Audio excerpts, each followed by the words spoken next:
NASCAR's Xfinity Series is racing at Talladega. Not exactly an easy place for the second race in the playoffs. Big points are the hope, big wrecks are the concern with the title on the line.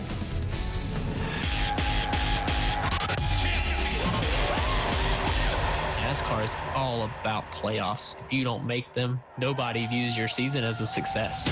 12 drivers all have an opportunity to win the championship. It means the world to me to be able to race for a championship. The teams are closer than they've ever been. The competitiveness is as close as it's ever been. There's no better race car I've ever driven. One bad day and you might be out. This was a career-defining year. Yeah, big boy, nice job. I've got to do so many things this year that I literally dreamed of. The first race of the playoffs is always crucial. It sets the tone for the whole thing. Welcome to win number 8 on the season. Statement win, guys. Awesome car. We've had a lot of wins this year, but this is by far our most dominant car. It's going to be nuts trying to find your way through the playoffs in the next 2 races. Being the last winner at Talladega obviously is a big confidence booster. Trying to anticipate anything that go in your favor at Talladega is naive.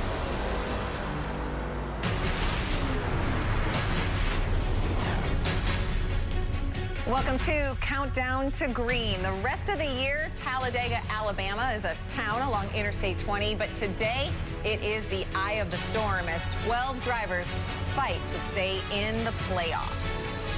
Let's look at the standings. Chase Briscoe, the only one who knows he is safe. He advanced to the round of 8 after winning last week at Las Vegas. And this is the week where these points can really shake up, as a playoff underdog can certainly shock the favorites. Good afternoon here in our NBC Sports studios in Charlotte with Kyle Petty and Brad Doherty. KP, as a driver, what were your emotions? What were you thinking each time you woke up on a Talladega morning?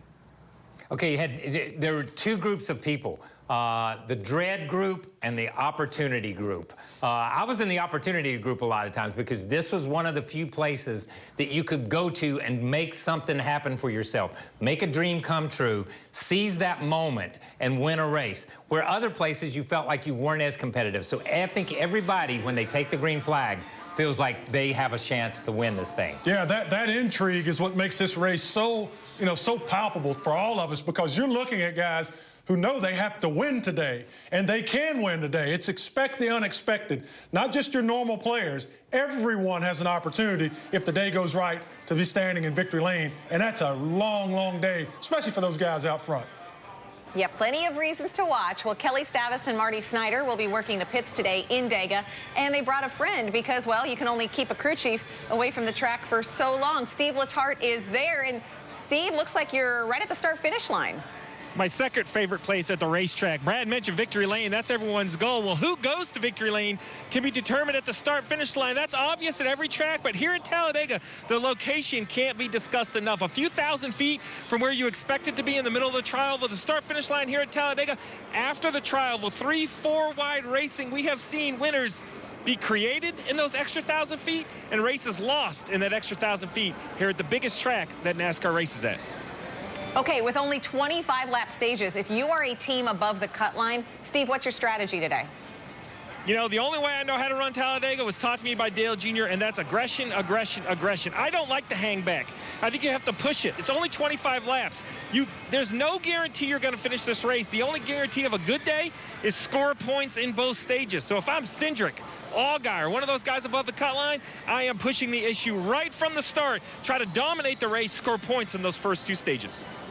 Okay, thanks, Steve. Again, Steve will be working the race today from Talladega with Kelly and Marty. Last week, the big news was Michael Jordan. This week, it's the 2021 schedule. Plenty of changes. 2 races will now be run at Atlanta Motor Speedway for the first time since 2010. These are just some of the highlights. Also, Darlington adds a spring date on Mother's Day, so 2 races there. 3 road courses, 3 have been added, with Circuit of the Americas in May, Road America on July 4th, and the Indy Motor Speedway road course. Also, Bristol going to hold the first Cup race on dirt since 1970, and Nashville makes its Cup Series debut, kicking off our NBC Sports portion of the season. Oh, plenty to talk about. What is, Kyle, one change that you like? Well, I like that they didn't move the Daytona 500 back to the beach course. That is one of the changes. Now, you know what? I like that we're going to be celebrating the 4th of July in Wisconsin. We always thought that we were going back to Milwaukee, or that we would end up in Milwaukee, but we're not. It's Road America. It's a road course. This is something that the fans have wanted for a long time. This is a 4-mile-plus road course. It's going to be a tough task for these guys to go in there and learn this place brand new, but it's going to be a lot of fun. We've seen the Xfinity guys do it. It's going to be a lot of fun to see the Cup guys do it. Yeah, we've seen a lot of great road racing these past couple of years in all of NASCAR, so now we add a couple of more places that will give us a chance to watch these guys go left, right, beat and bang a little bit. And for me, it's Circuit of the Americas. I think it's going to be an outstanding opportunity for the race fans to go to a really neat city or neat town in Austin. Its sister city is a little cool hippie town up in the mountains of Asheville, North Carolina. So great culture, great racing. I'm excited to go down to Circuit of Americas. What's funny is I had in my notes, go to Brad first on what changed. I don't know why. I just mixed it up. I thought, let's see what Kyle says. I know better than this, right? This is the kind of day we're going to have. Ross Chastain is below the cut line, but he and Colleague Racing know how to get the job done on these super speedways. We'll hear from the Melon Man. Yes, Ross is also a watermelon farmer, too, and he just might be the story of this race. That and more when we return.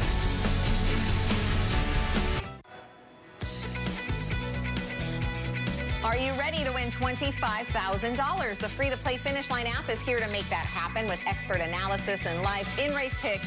Your racing experience will hit the jackpot. Go to your Apple Store or Google Play and download the Finish Line app today. Cars getting ready for an afternoon of Xfinity racing at Talladega. And Brad, when we look at the playoff bubble, I mean, the points are really not that spread out. And of all places, this thing could completely flip-flop by the end of the day. Yeah, I mean, I've gone all the way down to the 12th spot there with Brandon Brown, and I've been looking at the numbers and the statistics between he and Riley Hurts. These guys have a legitimate shot at the end of the day to be well inside of the cut line. So no one is safe. Expect the unexpected, like I said earlier. Going to have to be really smart throughout the day, but you got to run up front. I do believe that. Look, I look at the drivers below, but I look at the organizations, Junior Motorsports, JGR, Colleague Racing. You look at that, this is not a group that I felt like or that I expected to be below the cut line after that first race. Vegas was not kind to these guys when they put it all on the line. Yeah, I'm guessing Ross Chastain didn't think he'd be there either, because on a normal week, he is one to watch. But after a tough playoff opener, you can expect Ross to be up on the wheel today. How far will he take it? He is standing by with Kelly Stavist. And Krista, we know just how good Colleague Racing is at these super speedway races. They've won 3 of the last 4, and last time out it looked like they were going to have a 1, 2, 3 finish. Unfortunately, it didn't quite work out for you that day, Ross. But talk to me. You're 2 points below the cut line. How much of this race is about working as a team, and how much is it about putting the 10 car through to the next round of the playoffs? Well, I mean, definitely we want to go to victory lane with our Dynago seed car, and for everybody, Nutrien Solutions and the suite off turn 2. But no, it's a Colleague Racing race today. It's our race to lose. It's we're strong enough to control this race and to win this race as a group. So, you know, a big unforced error for me last week at Vegas ruined our race, and you know, an error at Daytona puts a lot of pressure on me to not make those mistakes anymore. Well, let's talk about that mistake, as you call it, back at Daytona. What was kind of the lesson from that? How have you and AJ moved on, and how will the 3 of you work together today? Yeah, well, fortunately, we have a great owner in Matt Colleague, and he's not been able to be at the races with the restrictions, but we went up and stayed at his place up in Ohio that Wednesday after Daytona. Justin Haley, AJ, myself, and Chris Rice, and just spent the night with him, and just you know, got it all out. We got it all out of the way because we couldn't let it ruin what we have as a group and as a team. So, you know, I had a lot of apologizing to do. It was a aggressive move that I made. It wasn't the move I had planned on making, but when it opened itself, I took it, and it was a bad mistake, and something I've lived with now and had to. And AJ was honest with me. He's like, look, we can't take it back. We just have to move on. So I appreciate his grace in that, and you know, costing him a win at Daytona, which is something that he really, you know, we all want really bad. But I've tried to learn from it and try to be a better teammate from it. So we'll try to put that into action today and try to go to victory lane. Yeah, well, let's push it forward. You do have some points to make up on the bubble should you not end up in victory lane today. So is the plan to get up front and get some stage points early, or do you got to find a safe place to hide until it comes down to the end? No, well, I don't think there's any safe place to hide. If I would have brought my motorhome here to the motorhome lot, maybe that would have been the safest place for me, but I didn't even bring it down. So, no, I don't think we can hide. I want to hide in plain sight, and that's out front. You know, get these ECR motors, these Chevrolets up front. I mean, Team Chevy has the numbers in this race. We have more cars than anybody else put together. So Shane Martin and the leadership at Team Chevy has been, you know, instrumental in instituting that kind of stuff into us. And for me, you know, I got to watch from mid-pack in the Xfinity Series for years and watch those guys, and now I'm a part of this lead pack. And so, you know, they're not able to be here as much. Shane's not able to be here, come up, talk to us on pit road, but we miss you. We miss you, buddy, but, you know, that he can't be here. But it's just the leadership that they've instilled into us as drivers. It doesn't always go according to plan like Daytona, but we try to do our best to help the bow tie as much as we can. Well, Krista, this Colleague Racing team so strong. It's hard to bet against any one of the 3 drivers they have in their stable for today's race. Yeah, and there was a lot there. Thanks, Kelly, in that interview. And I know we're going to talk about the teammates, and Ross talked a lot about that, Kyle. But as a driver, he used the phrase "hide in plain sight." How do you even do that as a driver? You just drive away from everybody. And that's what their plan is. You heard him say, it's our race to lose. It's our race to control. It's our race to lose. The confidence they carry into this race has got to be huge coming off of Daytona. And I like what Matt Colleague did, bringing them all in, setting them down. Let's put it behind us. Let's move on. My dad had this saying. Once you get to 12 o'clock on Sunday night when a race is over with, that race is behind you. You have to look forward. And that's basically what Matt did with this team, was to get these guys to focus forward, and they believe it will pay off for them today. Well, I've watched Ross, and we have all season long, man, try to get to victory lane. I mean, he's as hungry as a bear cub trying to get this race car to the checkered flag. So he's aggressive, he pushes, he's trying his darndest. But I think that A.J. Allmendinger, he has been the ultimate team player. It's time for him to reestablish his ability. He is so capable every time he lines up in one of these Colleague racing cars to win the race. He's starting from the back. I think that those team orders go out, because at the end of the day, you don't get remembered for pushing someone to victory lane. You get remembered for holding that trophy. It's time for AJ to go get that trophy. All right, we'll see what happens with the teammates of Colleague Racing. Yeah, they talked about controlling this race, as Kyle said. Okay, coming up, we're going to go on the clock with some of the other playoff contenders. There are plenty of them as they set their sights on a win and a spot in the next round.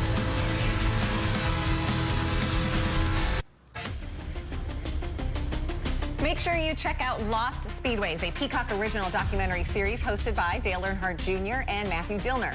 An exploratory journey where the duo uncover great racing cathedrals of the past, and all episodes are streaming now for free. You just sign up at peacocktv.com, and Peacock is now available on Roku. That means Kyle's on Roku, because Coffee with Kyle is on Peacock too. All right, it's time to go on the clock. Other playoff drivers to watch today. I'm going to start with Justin Allgaier, 4th in the standings. The number 7 is 28 above the cut line, but at Talladega, as we know, that's not much of a comfort. But what is Justin's consistency. The last 4 finishes have all been top 5s, including 2 wins, but his last 2 races here, 28th in both. He's hoping to keep his points cushion inflated and get out of here in solid standing. I'm going to go, let's go with Brandon Jones. Yeah, he's plus 13. He's never made it out of the first round of the playoffs in the prior 3 years. He's made them. 3 wins to his credit. But I think I'm looking at, if he can make it out of this round, he has 2 wins at Kansas. He's won the last 2 races, in fact. He could be a threat for the championship if he can just make it out of this round. That's a great point. I'm going to go to Ryan Sieg. Listen, they say great teams, great players up their game. This guy aspires to greatness. Last week, he scored 15 stage points, most ever. And he started the playoffs that way. Gained 19 points to go above the bubble by 9. I'm telling you something. This guy has absolutely elevated their game for these playoffs. Yeah, they're kind of the feel-good Cinderella story. I'd agree. What about 7 points back from Sieg? That's Harrison Burton. He has the last transfer spot, just 2 points ahead of Ross Chastain. But he's in a tough spot. I mean, he's playing offense and defense today. Add to that inexperience. I mean, he's only 19 years old, making just his 2nd Xfinity Series start at Talladega. But he also drives in with 3 weeks of top 10 finishes. I think Harrison's going to be fun to watch today. I agree with that 100%. Riley Herbst. Let's talk about Riley. I mean, He's 14 points to the negative, really put himself in a tough situation. Hasn't finished better than 10th in like the last 4 races. His best finish at the Superspeedway is Talladega, which is 4th. But the silver lining, 2 of the last 3 races here in Talladega have been won by first-timers. Hopefully, this will be a first time for Riley Hurt. Or a first-timer for my guy, Brandon Brown. Let's go to him. Here's a guy with a small team that have put themselves in the playoffs against JGR, Colleague Racing, JR Motorsports, the Penske organization. And he's at a place where anyone can win. And we saw what happens in the playoffs when the guy at the bottom of the heap moves to the top. We saw it last week with Kurt Busch. Could happen here. It's always one of the coolest elements of Talladega or Daytona, the David versus Goliath, and we certainly have it with the likes of a Brandon Brown today, so that'll be fun to watch too. Who knows what we'll see today at Talladega? What we do know is Chase Briscoe is the only guy on the grid with no worries. We're going to check in with him when we return.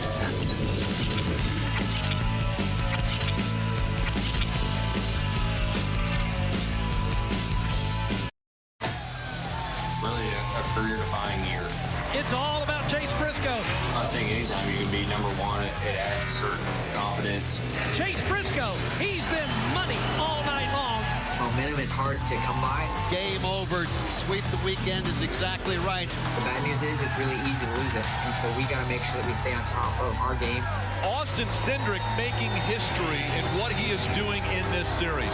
Regular season championship, puts numbers on the board and speaks for itself. Glad we can fight through. Gonna be in it to win it. But it doesn't even matter. It's all about making it to championship 4 and giving yourself a shot.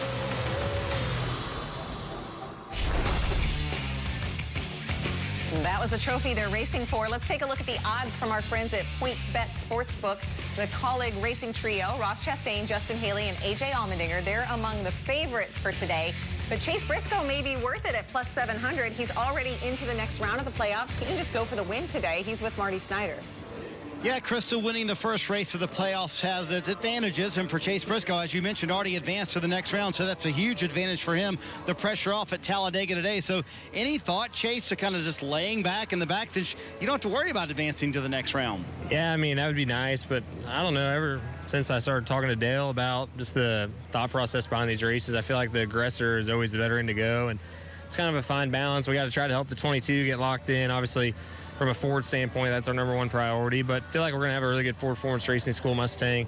Obviously, I have Roush Yates motors under the hood, so we'll be good. Just hopefully have a clean day. You know, this place is always, you know, chaotic regardless, but for us, it's going to be a little less chaotic, I think, just from the playoff standpoint. So curious to see how it goes today. We're having obviously a good view of it, and see if we can keep it up front. Just 2 Fords in the field. So what does that make your job this afternoon when you're going up against Colleague, who in essence will have 4 on their side? Junior Motorsports will have 4 on their side. How challenging does that make it for you and Austin Cindric today? Yeah, it's really hard. You know, we're just always at such a deficit from a number standpoint. It's so hard to get anything going. You know, he's really the only guy I can trust out there to go with me on any kind of run. And, you know, when there's only 2 cars, it's hard to get anything going. So, you know, I think at the end of these races, a lot of time the manufacturer and teams kind of start breaking up, and it's kind of every man for themselves. But you know, up until that point, it is hard. So we're just trying to stay on the front end of it. You know, we're trying to work with as many people as we can. It's just hard when there's only 2 of us. But you know, we've been both really good all year long, and hopefully we can be the same today.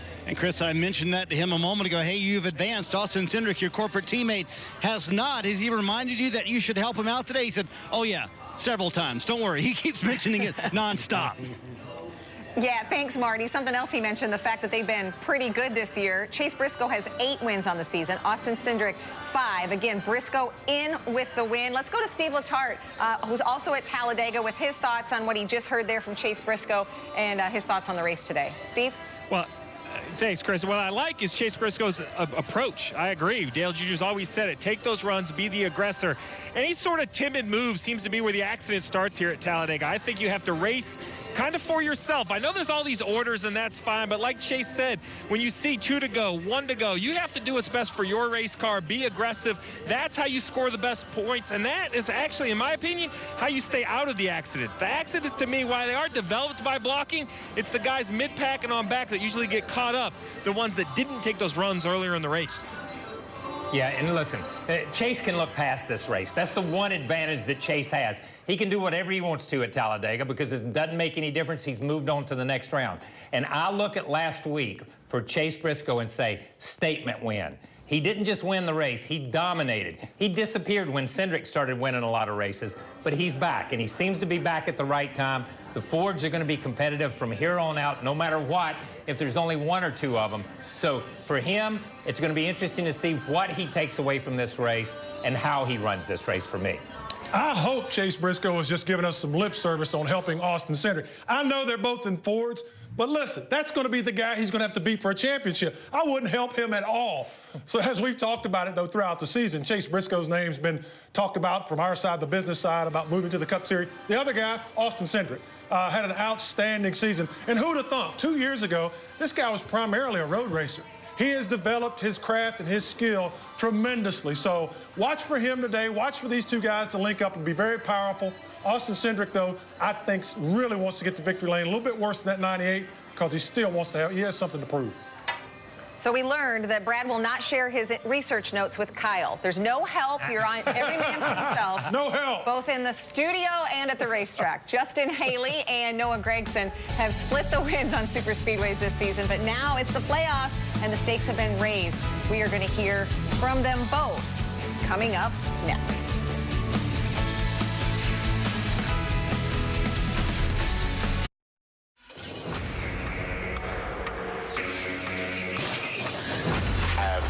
What happened there? Trying to anticipate anything that go in your favor at Talladega is naive. You know, something's going to happen. You just hope that you're able to miss that and give yourself a chance at the end. The big one has broken out at Talladega.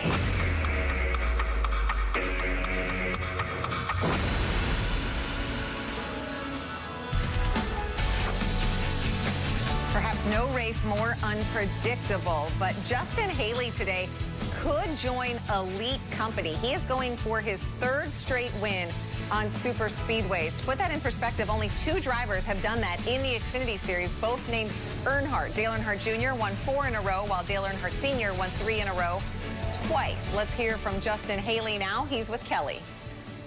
Yeah, and what a unique opportunity Justin has today to join Dale Jr. and Dale Sr. as the only drivers to win 3 straight super speedway races. I told you that a little earlier today. Now that you've been able to digest that, what would it mean to join that exclusive list? Yeah, it'd be special, but I'm just really focused on the playoffs, obviously. Points racing at Talladega is never fun, but luckily these guys at College Racing brought me a really fast leaf filter cover protection Chevrolet. Hopefully it's as fast as Xfinity Internet today, and we can go out there and try to control the race. We had a team meeting with Colleague that you were actually just departing out of our hauler as they were all arriving, and just trying to get off sequence, try to be unpredictable. I think we've been getting a little too predictable, so if we can kind of change things up and make it through this first stage, get all linked up like we have been, should be a pretty good day. So you said something interesting there, points racing at Talladega. I didn't know such a thing existed. How do you kind of measure gaining those stage points versus what you need to ultimately win this? Oh, it's so hard at Talladega. You know, a lot of it is out of your control, but at the same time, you can kind of control it. We need to get stage points, so it's not like we can just drop back. So we got to be racing all day. We got to be smart about it, and the best way to be smart about that is being out front. So that's going to be our plan, and like I said, just trying to be unpredictable, try to change the race up, use the stages to our advantage, and see what happens. All right, Marty. Well, Justin Haley going for 3 straight super speedway wins, lines up 8th. Kelly, I'm not sure if Noah Gragson is pulling his best Rutledge wood, but you are in plaid. Tell me you're not racing in plaid, number 1. But number 2, the JRM cars were so lockstep at Daytona, it wound up working the opposite way. You all 4 got in a wreck. So is the plan different today? And if so, how, Noah? Well, first off, it's October Flannel Fest at Bass Pro Shops. So you guys can go and get your flannels at Bass Pro Shops. I'm probably the hottest driver, both visually and the way I feel. So, it's going to be a good day. Our Bass Pro Shop, True Timber Camaro, is really good. I think we have a really good super speedway program over at Junior Motorsports, and we already won at Daytona this year, so that gives me a little bit of confidence coming into this race. But overall, it's kind of different plans than it was here earlier this year. So I'm going to do everything I can to get to the front. I guess we're already starting in the front. We're starting second, so that's good based off of last week's results. But yeah, just try to get up front, control the race, and try my best. But overall, super thankful for Johnny Morris, Rusty Sellers, Matt, and Evan, everybody who allows us to come up here. It's I wish we had the fans here, but I don't know. We're gonna have some fun. Make sure to get your flannels at Bass Pro Shop. I look good right now. Hey, Krista, there you go. That's 2 drivers we talked to who said they're coming with a different team plan for the race today. So this one's going to be interesting. Yeah, I guess we better cut the camera off of Noah Gregson right now. October Flannel Fest, we've got it. We've got it in our notes. Brad, there are a lot of stories, a lot of young drivers with a ton of weight on their shoulders today. But yeah, like Marty said, 2 different drivers, both with Superspeedway wins, 2 completely different plans. Yeah, and you can see with Noah Gregson, man, he is not status quo when it comes to personality.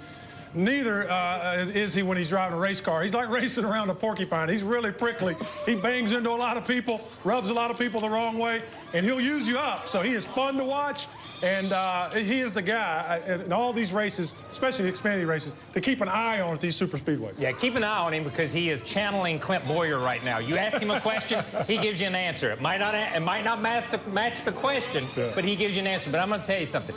This race is so unpredictable. We've heard what these drivers have to say. We've seen the footage. We've seen the highlights. We know there's things, points on the line. Stage points are hard to get, but you never know what's going to happen until they throw the checkered flag. And then a lot of times, it takes an extra 5 or 10 minutes to figure out how it ended because nobody really knows but the computer.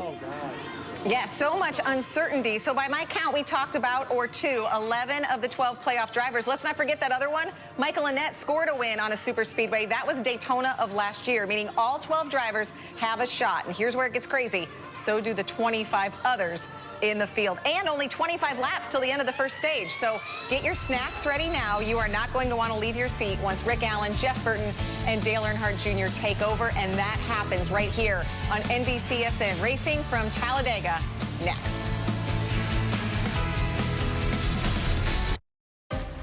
Austin Cindric, Brandon Jones, Chase Briscoe, and Justin Haley is going to win. Justin Allgaier. Everybody knows my name.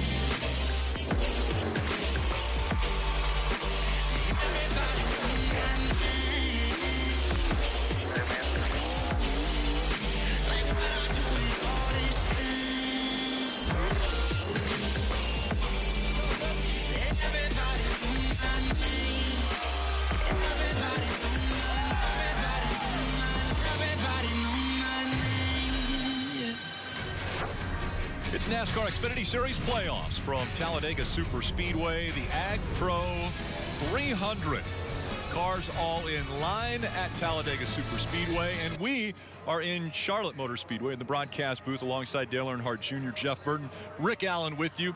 And as we look at the playoffs, this is the second race of the first round of the playoffs. Here are the standings. Chase Briscoe won a week ago. He will advance automatically into the next round. And that's one of the things about this racetrack that everyone is going to fight to do.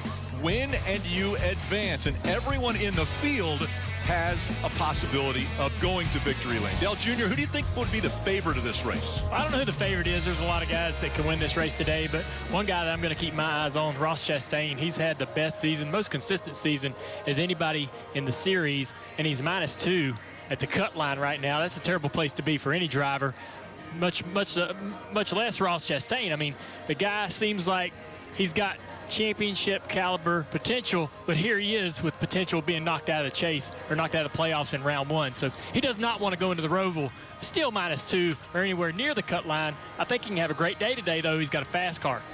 Yeah, there's a lot of drivers that are trying to move into the next round of playoffs, and the points are tight. But you're doing it at Talladega, and that's the problem. Talladega presents a tremendous amount of problems. Look at these wrecks. This wreck is in the front of the pack. We think about wrecks happening in mid-pack. That's not always the case. This one's mid-pack, but look at all the people that get drug into it from behind. There's nowhere to hide. Look at this. They're going down a straightaway running into each other. That's Talladega. You can be doing nothing wrong, and next thing you know, you're getting hit and catapulted into the air. Welcome to Talladega with a point battle on the line. That proves right there how dangerous this sport is. Let's get things underway. We go back trackside for pre-race ceremonies. Ladies and gentlemen, at this time, we ask that you please rise and remove your hats as the Alabama Army National Guard presents our nation's colors. Please remain standing as Alabama Raceway Ministry Director Billy Dickey offers today's invocation.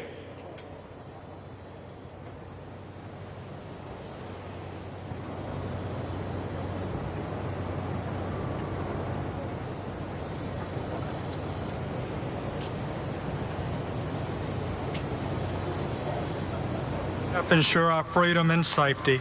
Above all, we thank you for your love, mercy, and grace. Continue to bless our nation. In Jesus' name I pray. Amen. Now here to perform our national anthem, please welcome from Birmingham, Alabama, Tia Berry.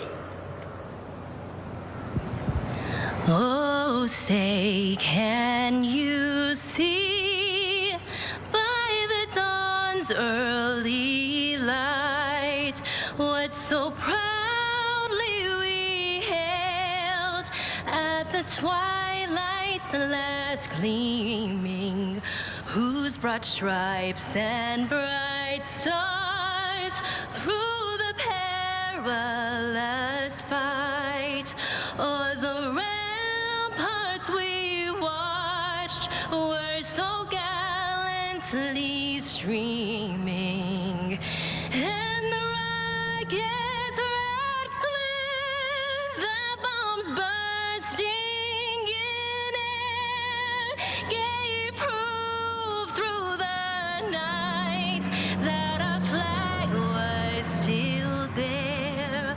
Oh, say does that star-spangled banner yet wave o'er the land of the free and the home of the brave?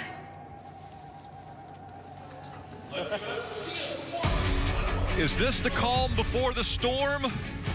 Well, they're about to fire the engines up. We'll come back for that. Talladega.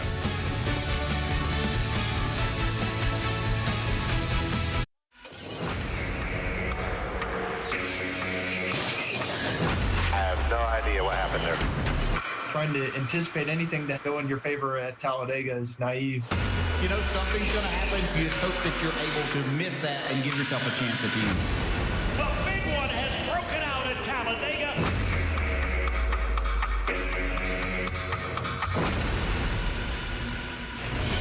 Drivers are going to have to keep their head on a swivel. And as we go to Kelly Stavis, how about a young driver just making his second Xfinity Series start at this Superspeedway? Well, it was a 9th place finish last week at Las Vegas. It put that young driver, 19-year-old Harrison Burton, just 2 points above the playoff cut line. But he told me that he felt really good about the way he and his Joe Gibbs Racing teammates worked together at Daytona, and that's something they hope to build on again here today. He also told me he feels like he has got to be aggressive. They want to go after those stage points and try to buffer that line to the playoff cut line, Marty, and that means starting aggressive from the drop of the green flag. Well, Kelly, one of the things we're going to be following today, all the many different agendas here on the racetrack and on pit road, like Riley Herbst, right now 14 points below the cut line. Talking to Riley earlier today, he said, yes, there's a points path for us to the next round, no doubt about it, with the Roval next week, but we have to be aggressive early in this race today. If we want to advance by points, we need stage points in both stage 1 and stage 2 and finish top 5 in the race. We'll see what happens with the young driver out of Las Vegas coming up in moments, Kelly. And Brandon Jones, another Joe Gibbs Racing driver, has 13 points to work with today. He's banking on those 3 wins he's had already this season. His crew chief, Jeff Mendering, told me the goal today is to get as many stage points as possible. They realize they need to work with their teammates to do it, but there could come times today, including when we come to those stage finishes where they might have to break away. Look out for number 1 and collect as many points as possible, Marty. Kelly, earlier we talked to Chase Briscoe. He's in a Ford. He has advanced. Another driver in a Ford who has not advanced, Austin Cindric. And Austin will admit, hey, usually I like pushing Chase around, and I'm fine pushing him around all day long as I'm leading that last lap. Chase Briscoe going to try and help his buddy Austin Cindric make it to the next round, Rick. Well, I thought it was interesting to see the helmet on the top of Brandon Jones's car with him not actually strapped in yet. He's walking to the car right now, and we're ready to start the engine. So let's go to the command and have those engines fired.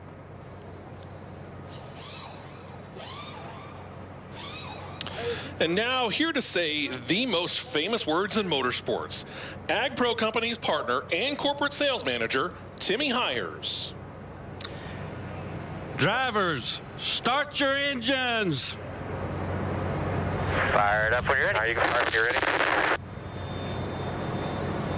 Junior, what'd you just say that was? That's a driver's worst nightmare right there. You have nightmares about missing the start of the race, and here it's happening to old Jones. And he's running to the car.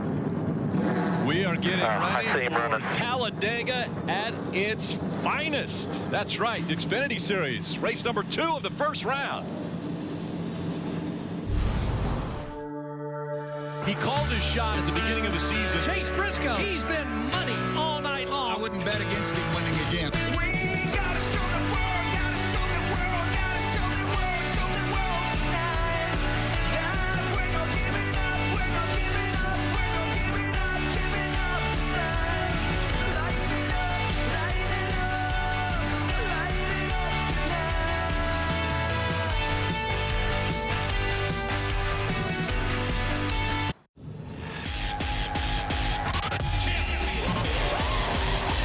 NASCAR is all about playoffs. If you don't make them, nobody views your season as a success.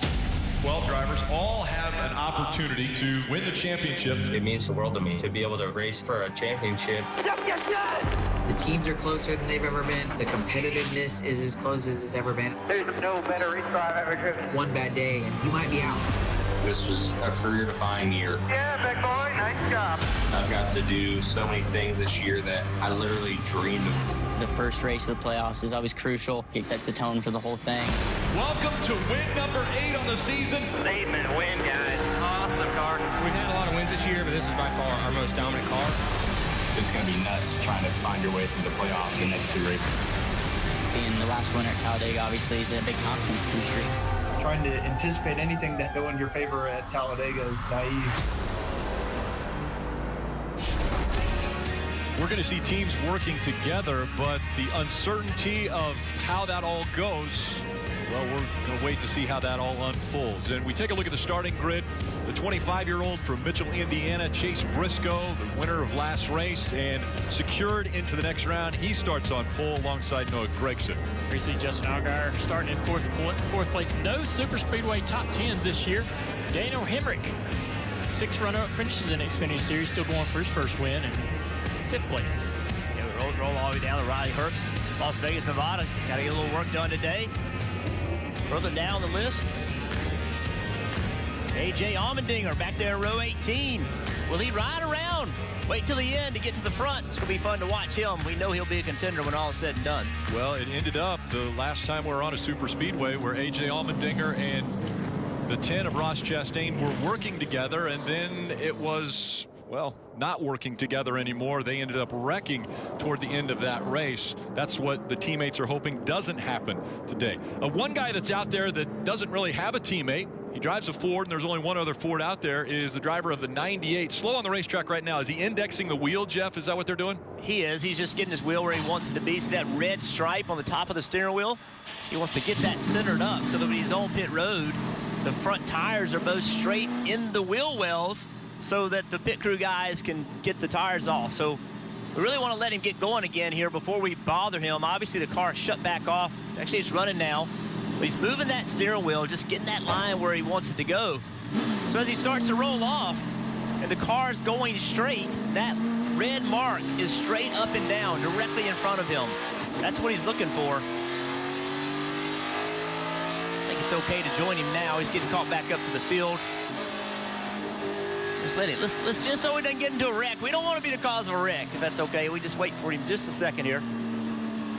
He's got to work his way through all this traffic. And he gets to go back up and grab his position. The drivers are all told that they can index their wheel on the backstretch. That's where they're supposed to do it, right, Jeff? Yeah, that's right. And when you're watching these races, you hear a driver say, you know, my steering wheel is knocked off. It's not aligned up anymore. That's what he's looking at when he says that. So a lot of reasons for wanting to get that line straightened up. So Chase still got to catch up to this front pack.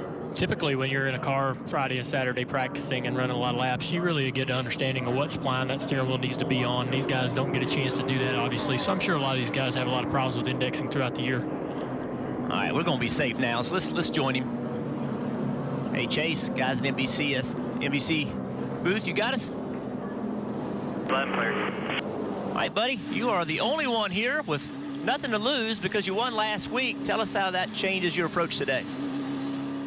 Yeah, I mean, I think it definitely, at the end of this race, changes it quite a bit. I know that I put a lot of emphasis on Vegas just for that exact reason. You don't want to have a bad day here and be in a must-win going into the Roval just because it's kind of the same scenario. So I think priority number one today is one forward, and part of that's trying to get this 22 car locked in. So try to keep that in mind throughout the stages, and at the end, you know, just be on the aggressor side all day long. Try to just get better at plate racing and being aggressive. So just try to do that. Obviously got to be there at the end to win this thing, but at the same time, we got nothing to lose. So try to get this Ford Forest Racing School Mustang up front. Got a lot of power on the road with Roush 8. Should be a good day. All right, so you just mentioned that you were going to try to help Austin Cindric out all day today because he also was in a Ford, but how do you do that? Tough. You know, it seems like over the last couple of years, we've seen so much emphasis on manufacturer racing and team racing when it comes to plate races. And, you know, numbers-wise, we're certainly down with that, so it makes it hard.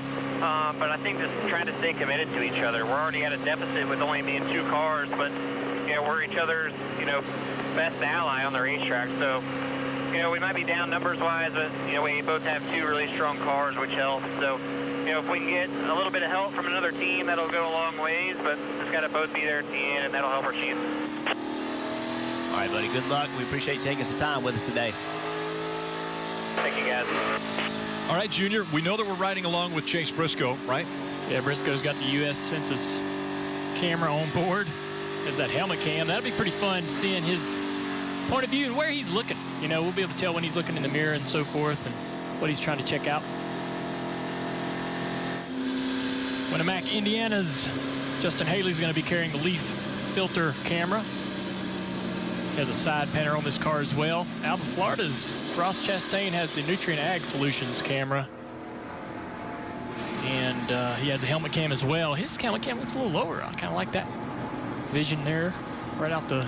And you see how they have that tape on the windshield as the sun sets a little bit, keeping the sun out of their eyes. That'll be important late in the race.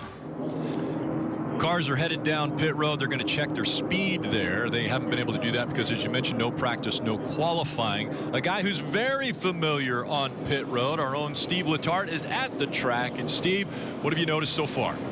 Well, what I've noticed is back at Talladega on pit road, the nerves return. As a crew chief, this track excites you because you get to build the fastest race car, give your driver the best chance. But the concern is, once the race starts, you actually have the least amount of involvement of really any race we run this year.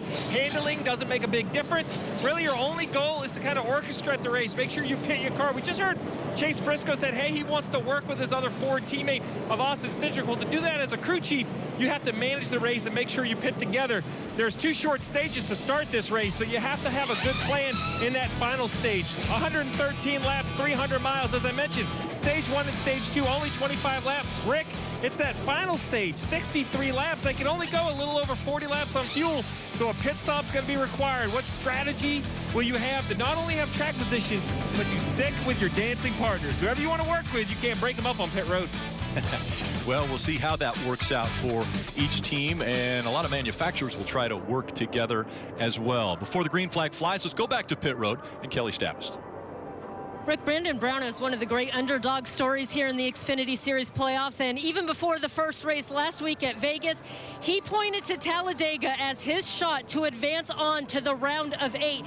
He told me he got the car tuned at Richard Childress Racing earlier this week, so he said it should be better than they've been in the past, but the one thing they are lacking, teammates. So he said everyone else has had a chance to have team meetings and come up with a game plan, but Marty, he's been resigned to texting other drivers and hoping they'll play fair with him today. Kelly, we're going to talk a lot about teammates today, and one of those that we're going to follow is Junior Motorsports versus the ECR group. ECR being Colleague Racing and the RCR bunch. Now, Ryan Sieg is a part of that ECR group, but he will not participate in the drafting help that they'll all have this afternoon. Why? Ryan said, you know what? I like being my lone wolf. I don't have to worry about anybody else and their plan and sticking to their plan. I can worry about me and the 39 car, and today, after a top 5 finish at Vegas, that's all I'm worried about. Rick? Top 5. Well, how do you stay up front. Jeff, you showed us that the wrecks can happen anywhere on the racetrack. Unique about Talladega, the start-finish line, it's not right in the middle of the tri-oval on the front stretch. Yeah, this race can, you think somebody's going to win it. Next thing you know, somebody else pops out of nowhere and ends up winning this race. And think about how important these stages are. We showed you how close the points are. The stages are quick, only 25 laps into this first one. Things happen fast at Talladega, one of the fastest racetracks in the world. Talladega, high banked, high speeds, high drama. What will happen? Race 2 of the first round for the Xfinity Series is underway. One thing about the Xfinity Series, these drivers can't lock bumpers. They can't lock up tandem and run together around the racetrack. We saw a push there, getting Chase Briscoe out front. Now, one of the other things we'll talk a lot about is blocking, and we will see that on a regular basis here. Yeah, you can hit the guy in front of you. You just can't stay. You can't push him and stay locked up to him. I think it's going to get aggressive right off the start here. You know, positioning yourself. I know it's 24 laps before the end of this first stage, but that happens quickly, and positioning yourself right now is important. That's some good momentum coming from the top. I think Briscoe's going to allow them to get on the outside. 9 car seems like he's just cleared the plane of the quarter panel there. Now they're side by side. Briscoe's going to try to stay down here in front of this other Ford, the 22 car of Cindric, and work together and allow those Chevrolets to team up on the outside. Well, it's an unfair fight if you talk about Chevrolets versus Fords, because there's only 2 Fords in the entire field. The field is definitely heavy Chevrolet. So how do you decide what to do if you're a Ford? Well, you're in that inside line. Everybody behind you is kind of forced into position to have to push you and draft with you. So I guess as long as this field doesn't thin out, and it doesn't really become a numbers game. Yeah, it's interesting. Chevrolet, Toyotas, you know, also there's only, I think, 5 Toyotas in the entire field, 27 Chevrolets, so a huge advantage. Interesting there. Noah Gragson went real wide, and his teammate, Justin Allgaier, did not go out there with him. Went to the middle to take the lead. And no one will go with Noah out there at this point in the race. They're going to try to fill the gap in front of them and push Noah all the way to the end of the line. I don't know if Noah wanted to go out there and go to the back. Seems like the only thing you could think of is maybe some temperatures, but it's a little bit early for that. Oh, a little bit out of control there. The 11 of Haley pushing the 21. Anthony Alfredo, he got out of shape, had to back off. Look how much he stacked those guys up on the outside line. They're going to have a big run on Justin. Inside line stretched out ahead there by a couple cars. Here comes that outside line with momentum again. Will the Fords get up there and block it? It looks like they will. And they're doing it as a team, almost. Obviously not teammates, but the 2 Fords go together to block the lines. Yeah, the bottom lane, Annette got underneath the 39 of Sieg. Now there's a battle for second place. Allgaier in that 7 red car, he's been really aggressive so far. He's trying to split those Fords up. He's just trying to go to the front, pass whoever's in front of him. I agree, trying to keep those Fords apart. Those Fords seem desperate to work together and stay together, Marty. And I asked Justin Allgaier before the race, Junior, I said, do you like plate racing this year? He said, I do today because I need these stage points. But the interesting thing, you see 2 Junior Motorsports cars locked up there with Justin Allgaier and Michael Annett in those red cars up front in the bottom lane working together. Now, they felt like they worked together at Daytona very well. All 4 Junior Motorsports cars, but almost to a fault, to the point that they actually wrecked each other because they were all working together. So the plan today, a lot different for Junior Motorsports. Get to the front however you can get to the front, and once you're there, then we'll work together. You know, Jeff, sometimes you make a plan and you work too hard to stick with it. Junior Motorsports felt like that's what happened at Daytona. They were falling back to catch another teammate, and that's when they all wound up getting in the wreck. So a much different plan for Junior Motorsports today. Yeah, Marty, you know, plans are great, but as things start to unfold, sometimes those plans have to change. And to take a lot of cars and move back in the field to go pick somebody up, I don't like that idea. I just don't think that's smart. I think if somebody gets hung out, they just get hung out, and you just have to keep moving forward. And as I'm listening to Marty give that report, Junior, I'm looking at you and I'm saying, wait a second, we have arguably one of the best ever at doing this. What kind of advice do you tell your drivers at Junior Motorsports? I just talk to the drivers who reach out. I don't really go trying to, force any information on anybody. And if you want to learn a little bit or take any of my advice, my phone, you can call anytime. And a few drivers have. The ones that do, I tell them to take every run. Have fun, and learn what your car can do. Be aggressive. And I've tried it all. I've tried running up front. I've tried riding in the back. And what works is being aggressive all day long, trying to lead every lap. Let's listen in on the 7 radio right now on the inside line, leading that line. I wasn't trying to hang the 9 out. I just wanted to side draft it. You wouldn't pull down in front of me there. Yeah, I know what he was doing. We didn't need to get off this bottom soon, though. I said for We need to get off this bottom soon. Why he's saying that is typically the top gets strung out. And as that happens, more cars bail on that inside line. Look at this 98, though. He's going down to the bottom for some reason to help that bottom line, pull them along. But I think if you just commit to that top, you can thin this bottom out, force everybody into that high line, and follow you around this racetrack. Right now, everyone's following the 98. Chase Briscoe, he won the last race. He's safe on to the next round. But, man, looking strong here at Talladega.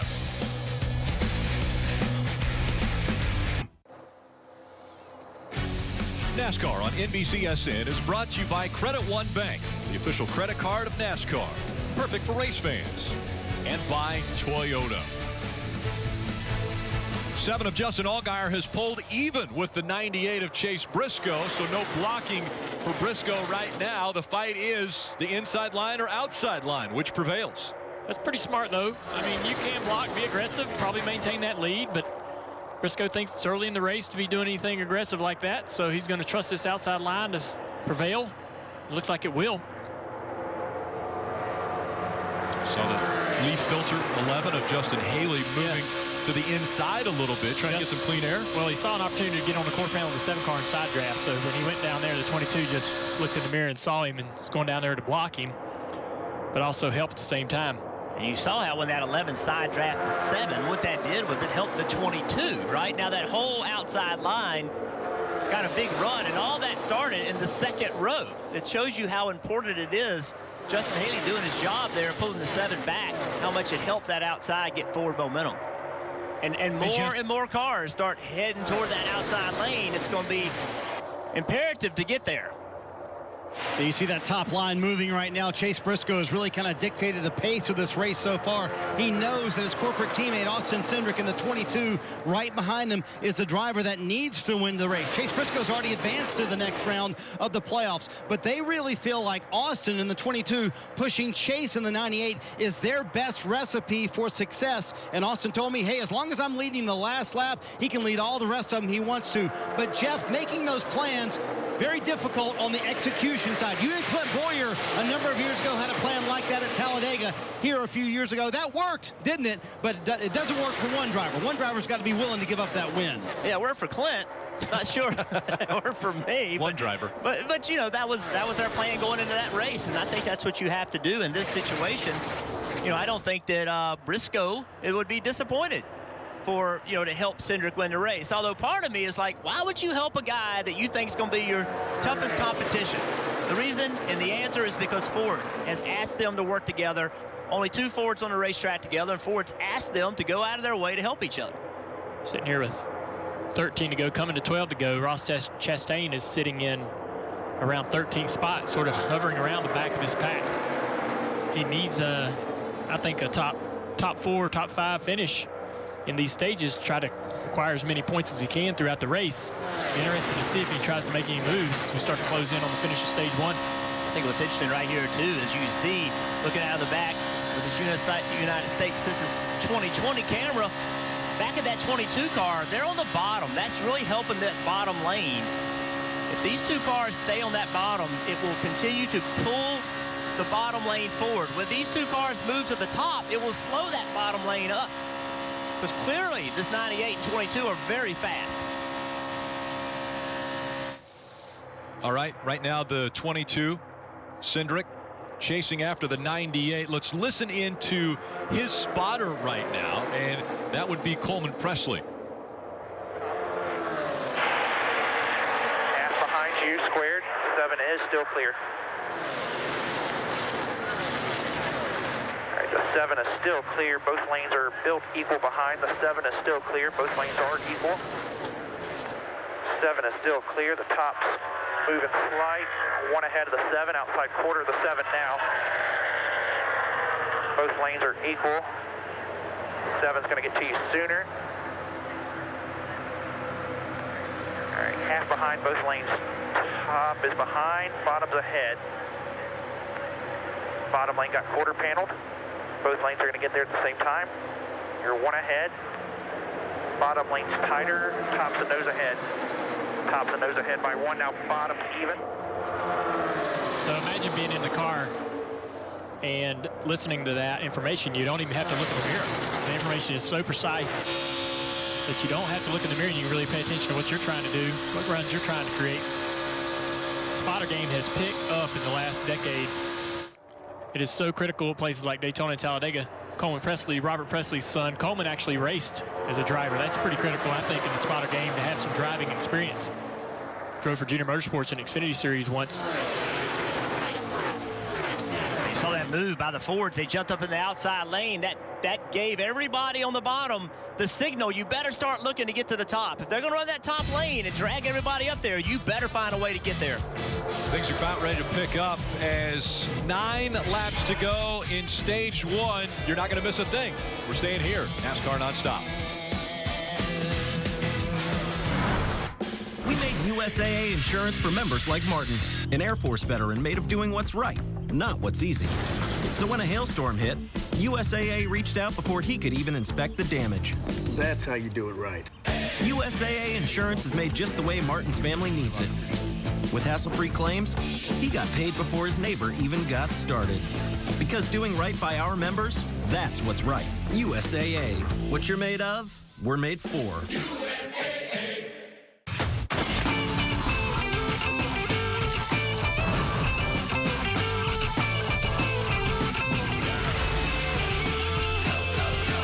On a real vacation, visit GoRVing.com or your nearest RV dealer.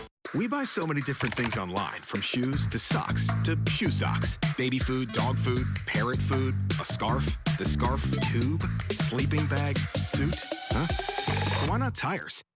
At TireRack.com, you can find, buy, then have your tires shipped to one of our trusted independent installers for safe, easy installation. Right now, you can get this special offer when you buy a set of 4 select Goodyear tires. For details, go to TireRack.com/Goodyear offer. TireRack.com, the way tire buying should be. I'm excited. I'm excited. I'm excited. I'm excited. I'm excited. Junior garlic bacon butter. I'm excited. Junior garlic butter bacon burger. Junior garlic butter bacon burger. Junior garlic butter bacon burger. I just want it right now. The day the world stopped was the day we found where to go.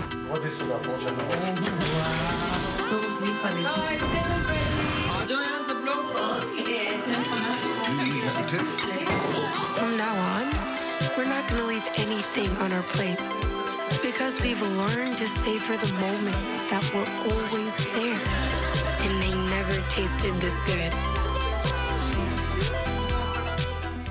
I am the future, but I am happening right here, right now.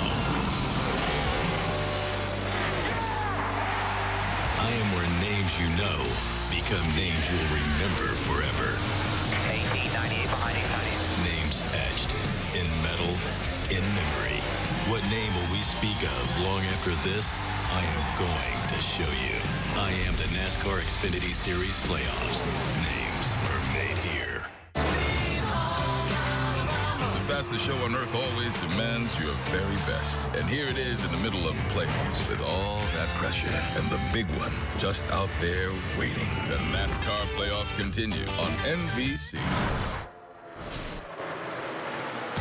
NASCAR Drive, that is your live race day companion. You can follow your favorite drivers with the high-definition in-car cameras. Just visit NASCAR.com/drive. And now we're seeing a single line pulling away. Yeah, but look who's in that outside line. The 1 car of Annette, the 20 of Harrison Burton, the 10 of Chastain. All 3 of those guys right now are below the cut line. They all need to be aware of that, work together, and try to find their way toward the front of this field. toward the end of the stage. Those are the 3 cars that need these points more than anyone else in the screen. Yeah, the line moved to the top. It looked like those Fords were going to drag everybody to the top. Chastain, Annette, and Burton all fought really hard to get to the top to make sure they were there, and then it went to the bottom. So now they're just fighting hard. They need a couple more cars to slide up in front of them, and they'll be okay. 4 cars on that outside line, and things aren't looking good right now. They don't have a lot of help, and they're not working together. Down on pit road right now, as we see Annette dive down into that bottom line. On pit road is Steve Letarte. Well, Rick, that's what I'm trying to figure out is what options do these drivers have if they're stuck in a line where they won't be able to get stage points. One option is the crew chief can pull your car into pit road, come in at 2 laps to go. This is a track where you can put 4 tires of fuel. You won't lose a lap. You know the end of the stage is coming. That will give you your track position back. The only concern to that strategy is you're guaranteed not to get stage points. So it'd be hard for a playoff car to do it, but maybe an Allmendinger, maybe a Brett Moffitt, maybe someone not in the playoffs could gamble to try to work their way to the front. All right, now on that outside line, Chastain has his teammate, A.J. Allmendinger, in the 9 car back there. The 8 car in front of him, the 1 car in front of him, starting to form a few more cars that are desperate to get to the lead here, to the front of this pack in that outside line. If you could slide up in front of them right now, it'd be a good idea if you could get there. Oh, the 9 car drops out of this pack, and Harrison jumped up in front of that 1 car, trying to be the leader of that outside lane. Emmerich's going to take the 1-3 wide. They just can't get organized to try to find their way toward the front, and that's going to cost them. 3 to go. These are desperate times for a few of these guys right now. Yeah, see the last car on that inside lane. He's got to be watching to decide if he wants to jump up in front of that group.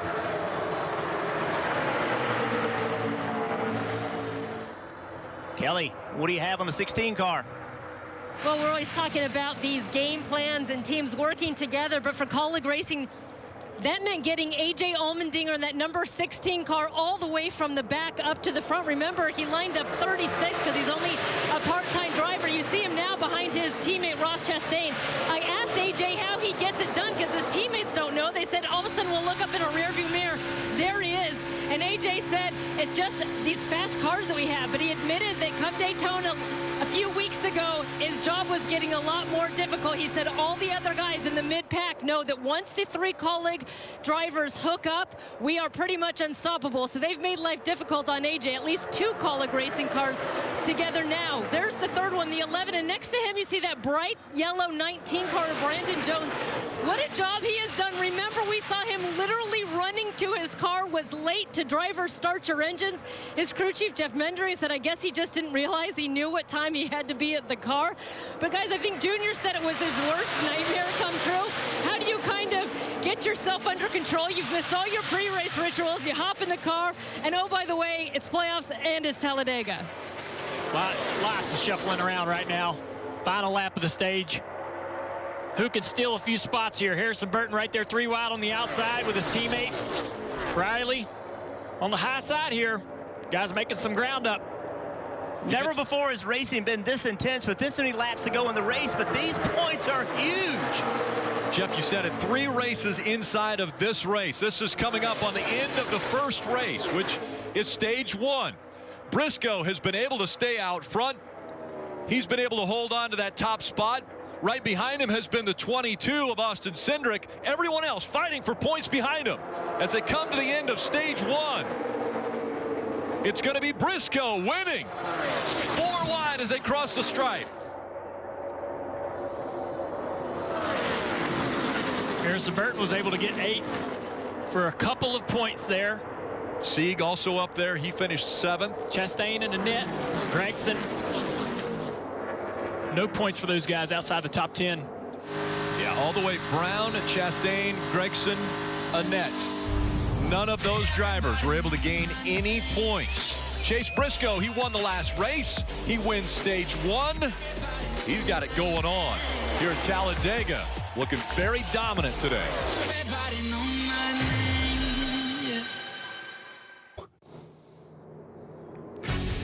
NASCAR on NBCSN is brought to you by Credit One Bank, the official credit card of NASCAR. Perfect for race fans. And pit stops are underway at the end of stage 1. Kelly. And that bright yellow 19 driven by Brandon Jones. Brandon said his car is really dicey in traffic and he's snug in the corner. He also said the air is lifting up the left rear too much. Too good your tires, Marty. Austin Cindric in the middle of your screen, left side tires as well. Chase Briscoe going left sides. Also, Cindric said I'm having trouble keeping the car on the bottom of the racetrack. It's too tight. And meanwhile, Chase Briscoe said his car was a little bit too tight as well, but don't do too much to it. A lot of two-tire stops here on pit road, as you can see, Rick. Yes, and you see a lot of people able to gain some spots there. Harrison Burton, 5 spots. Chastain, 4 on pit road. I felt so bad for this little girl. I know we tell you all the time that racing at Talladega can be unpredictable and wild. Just look at an example of how. This was the Xfinity Series race 2002. So we know just about anything can and often does happen at Talladega. Stage 1 complete for this afternoon's race. Here you see stage points earned. And Brad, maybe the only thing moving faster than that stage was Brandon Jones running to his car. But look at, he scores 8 points. He almost missed the start of the race. Yeah, big move for Brandon Jones, and great job getting those stage points. You know, you look at this first stage, it's all about, it's like a practice session. You're trying to figure out what type of race car you have so you can prepare to move forward in the second stage and possibly win the race. But great job by Brandon Jones. Rest of these guys, though, they got to catch Chase Briscoe, man. It's impressive. Another great few laps by Ryan Sieg. Once again, in a stage, he scores points. He is on a mission to get those stage points and move on to the next round. So again, these are short stages. The drivers, the playoff drivers who did not score stage points in that first stage, they have to move, and they have to move quickly. Guys like Noah Gragson, Ross Chastain trying to get himself above the cut line, trying to advance and keep his playoff hopes alive. Racing at Talladega, we're getting ready for stage 2. Let's take you back to Talladega.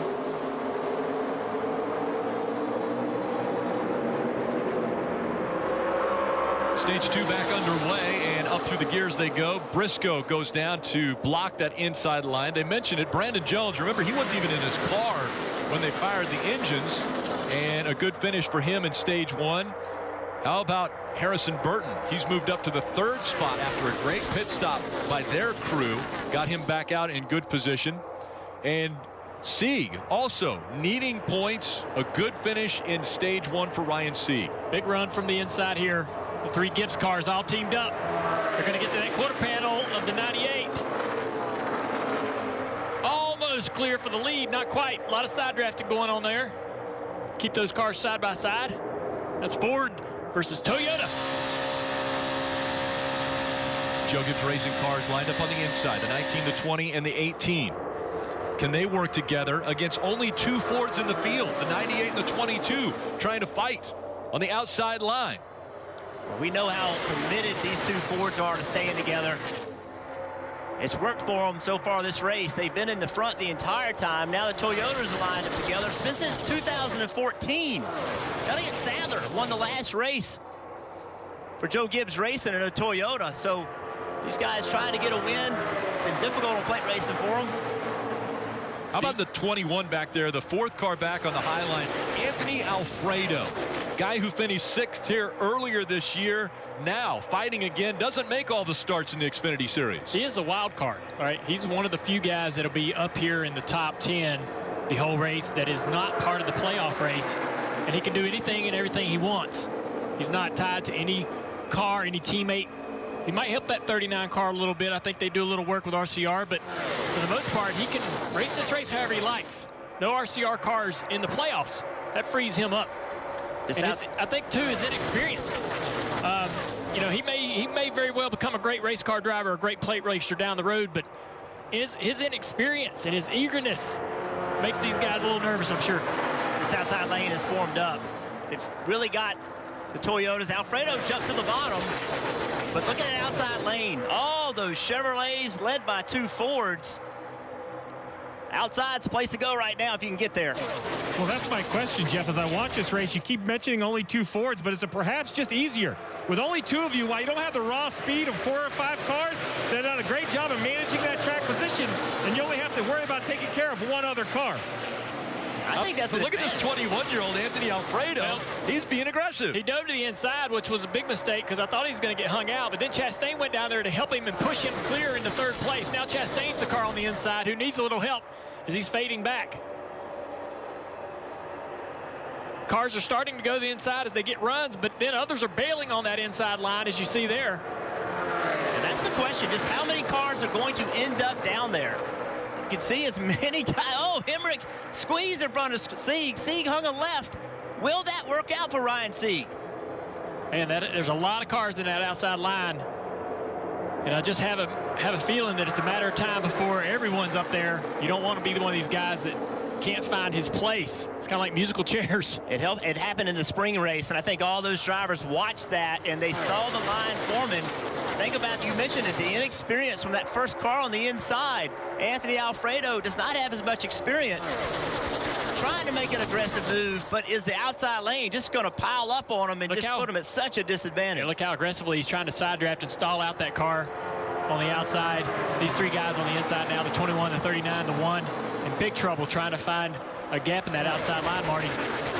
Alfredo trying to get that bottom line to work. He has Ryan Sieg kind of in tow there. Now, a couple of weeks ago at Daytona, the last race of the regular season for the Cup Series, one race before the playoffs started for the Xfinity Series, the 21 team, they were not included in the Kaulig Racing drafting plan. Well, today they are. So Alfredo, in theory, has a couple of extra cars to work with out there in the 10, the 11, and the 16. They got him up front, but Alfredo trying to make that bottom line work while all those other Kaulig cars are up top. Kelly.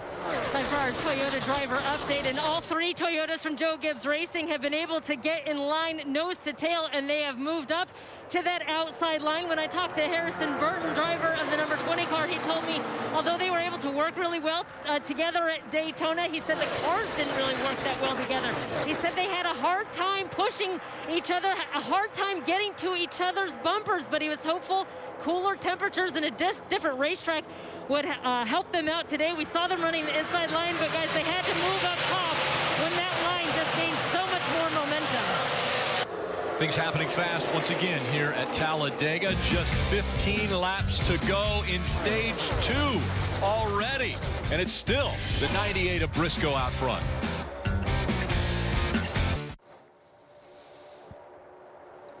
Tomorrow, Sunday Night Football on NBC. Carson Wentz and the Eagles are going to face George Kittle and the 49ers. That coverage starting at 7 p.m. Eastern with Football Night in America. Teams working together, or teammates working together on the football field. Well, right now, we've got teammates of manufacturers trying to work together. You've got Chase Briscoe and Austin Cindric, both Ford drivers, running up front of this field as they're all in line now. Kelly. A little bit further back, you'll find the number 1 of Michael Annett, a former race winner on a Superspeedway. That came at Daytona a couple of years ago, and his crew chief, Travis Maxson, told me that's exactly what they're going to have to do here today, win if they want to be in the round of 8. He said, I don't really like our chances next week at the Roval, so today is the day. But he also told me they plan to get up front and win stage 1 and stage 2. Well, Michael finished 13th in stage 1. He's not in position now to get any points in stage 2. So this team's going to have a big turnaround and find a way to the front to win this race, Marty, and move on to the round 2 of the playoffs. Kelly, before the playoffs started, Ryan Sieg told me we have to get stage points. That's something we haven't done a very good job of this year, and they have done it here in the playoffs. If you take the Vegas race and the first stage here, that is 19 stage points that Ryan Sieg has collected in the 2020 playoffs. Right now, he is sitting in the 13th position as he tries to make his way back up to the front. Actually now in the 12th position. Further up front is Noah Gregson sitting in 6th and already thinking with 10 to go in the stage about making a run. Take a listen to the radio. So the 8, the 7, let's go to the bottom here in a few. 10-4 will pass that along. Dave, you going to pass that along? No, I mean, they don't want to work with anybody, so why would I pass that along? Since then, Dave Ellens has come back on the radio and said, hey, listen, Noah, the 10 is not going to work with you. Just work with your teammates. Focus on that. 10 to go here in stage 2. Yeah, coming up on 9 to go. Okay, drivers, what is the right time and who is the right driver to make the move? Because they're not all going to stay in line when we come to the end of the stage. I think it's two different types of guys that'll make that move. The guy that's impatient, inexperienced, the guy that doesn't know any better. is going to make that move, or the guy that's confident, the guy that's like, hey, I'm out here and I can win this race. I'm the best plate racer out here. I know exactly what I'm doing and what I need to do. Those are the two guys that are going to drop out of something like this, some organization like this. Okay, put a name to that then. All right. I think the 9 car, listening to him on the radio, he sounds ready and patient. He sounds like he wants to be the first guy to make the move. When he sees some people that might be buying into what he's trying to do, I think that he might force it early. The 19. Oh, around goes the 18. Sliding toward the inside wall, hard on the driver's side door. Not a good deal for this team here. Riley came into here below the cut line. Here, get your breath back. Hard impact. Bring it straight to yourself. That's a hard impact with the driver's side flat against the wall. It's all left side stuff. I think we got a broke track bar.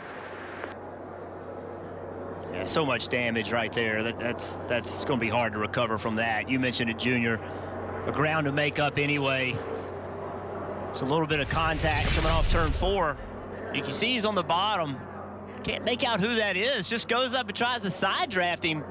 Hill. Yeah, I mean, just runs into him. It's just trying to side draft, trying to slow that line down. Austin Hill just trying to make something happen there. Those are the guys that I was talking about with Anthony in the 21.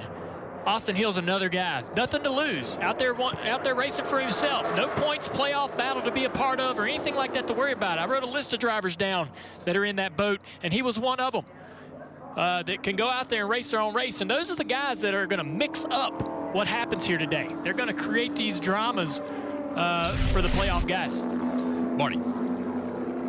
Yeah, Rick, Austin Hill, actually a Toyota corporate teammate, was supposed to be helping the Joe Gibbs Racing cars there. So I think a little miscommunication as Austin came up and Riley Herbst came down. Dave Rogers is concerned they might have a broken track bar. You heard that radio a moment ago.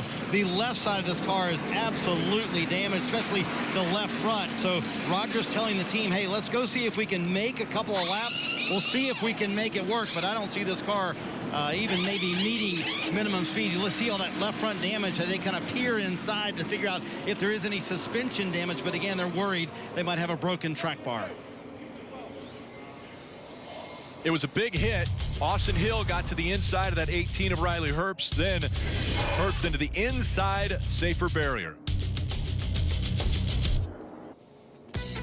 The official app of NASCAR delivers an all-new AR racing experience. For the playoffs, you customize your car and compete head-to-head against Cup Series playoff drivers to earn points. Search NASCAR in your app store and download for free to start playing today.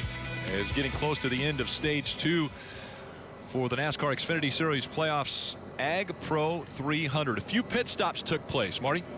Yeah, currently 6 to go here in Stage 2, Rick, and one of those, Noah Gragson. Dave Ellen's behind me, making the call to bring Gragson down pit road. They were running in the top 10, but towards the back half of the top 10. So Ellen said, hey, this is our shot. Come get tires right here. They took on 4 fresh tires, actually right side tires, I should say. And at the break here, when coming up at Stage 2, Kelly, they will not pit.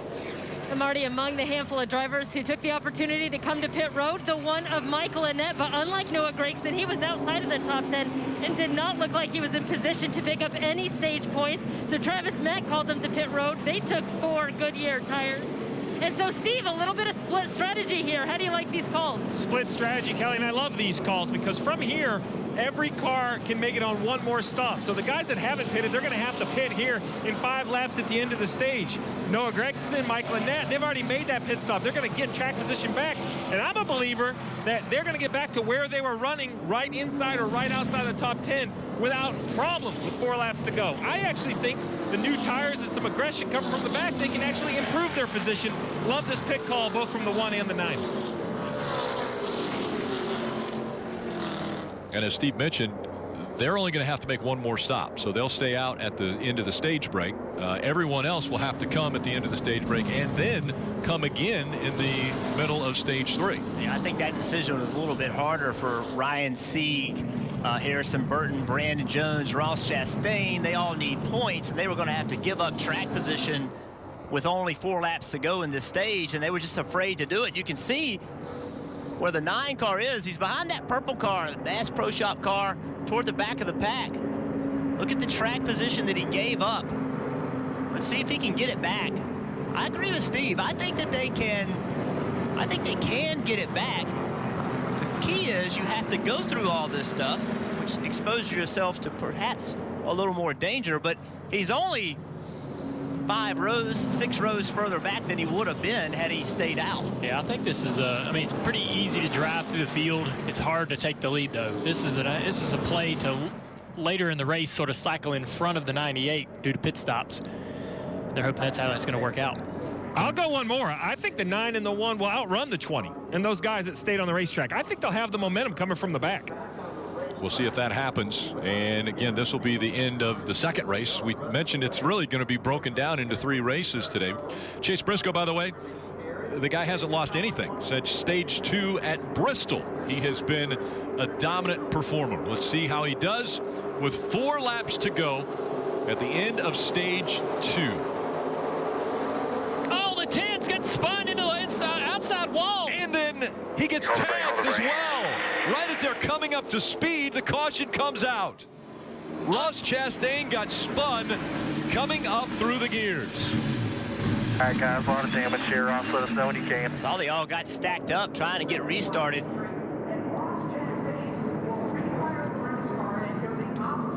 And you see the damage to the 15 as well. So Colby Howard, the 19-year-old from South Carolina, the front end damage to that.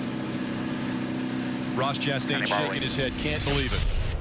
So you can see a little bit late here, but it looks like obviously probably some contact from behind, but we don't know how it started. There was a big checkup and an accordion. Looks like there was a big accordion affecting that outside line either before. Here we go. So watch the 20 car. The 10 rolls up on the 8, has to lift. Yeah, the 20 gets into the 10, the 39 gets into the 20. Oh gosh.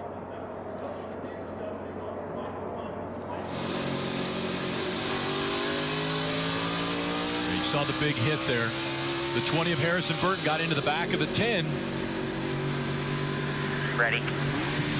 Oh, man. Green flag, green flag. Lifted the wheels right off the ground. Hold the brake, hold the brake, hold the brake. Contact. It was just like everybody in the back was going and the front wasn't going. You see right here, the 20 kind of gets pushed in. I mean, there's 3 or 4 cars there behind the 20 kind of running in the back of him, shoving him into the 10 car. So it's a big accordion effect. And Ross is... I think I'm going to red flag it right here. I think I'm going to red flag. He's going to stop right here. He's got pretty bad damage. It'd be interesting to see what kind of suspension damage is done to this 10 car. Otherwise, the body damage to me doesn't look too significant. Surprising here, this is the end of the stage, and they're going to red flag it so that we can make sure to have, I'm guessing, a green flag finish to the stage. Kelly?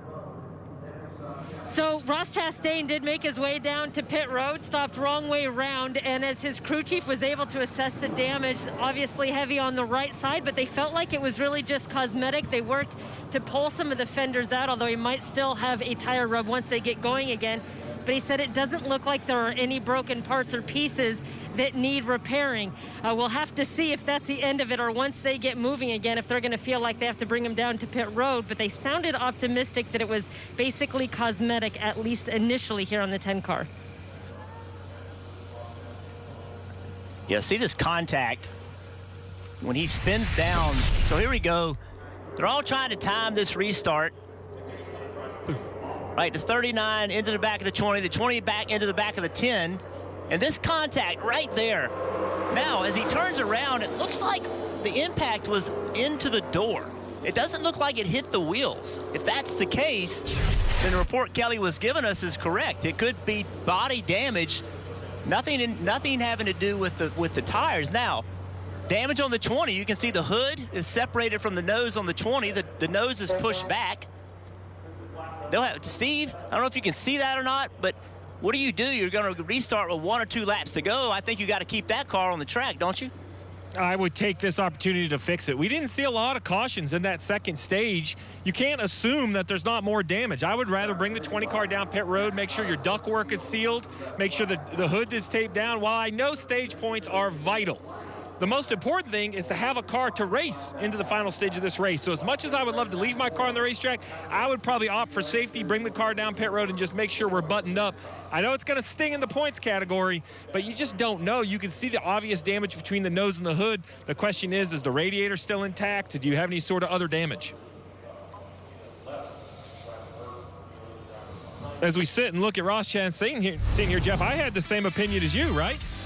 What luck they had to get hit right between the tires. He slid off track. And remember, Ross Chastain didn't get any points in stage 1. Doesn't look like he'll get any in stage 2 either.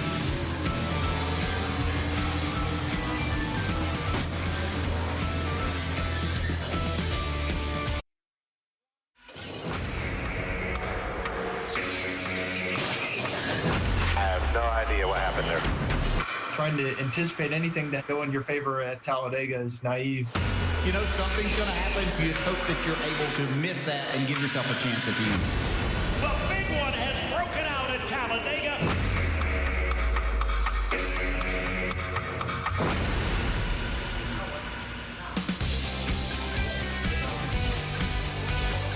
And again, working right now on pit road. They are cleaning up the racetrack. Census takers are in your neighborhood.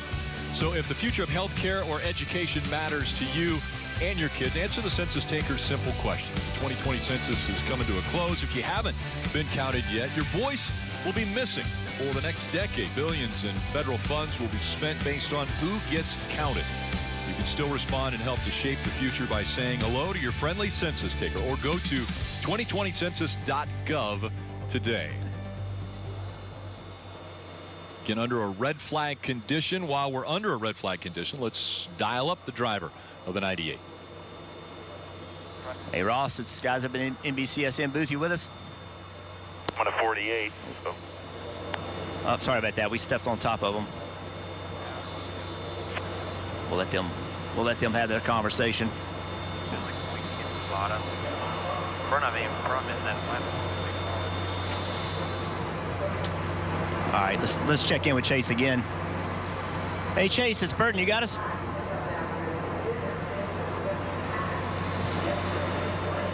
All right, we're going to try one more time. Hey, Chase, it's Burton. You with us?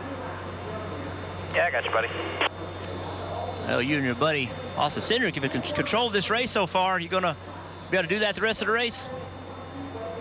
We're certainly going to try. I feel bad for him. He's been back there swatting flies. His job's been a lot harder than mine is, just trying to cover those runs.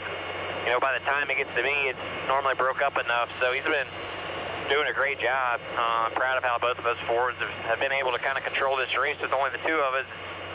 Problem is, it's only going to get harder as we get to the end. You know, runs are going to get bigger, and you know, it's going to be harder. So, you know, done a good job so far. Just need to keep trying to do that, and you know, it all comes down to the second stage. I think at the end is going to be a good, you know, practice for the end of the race.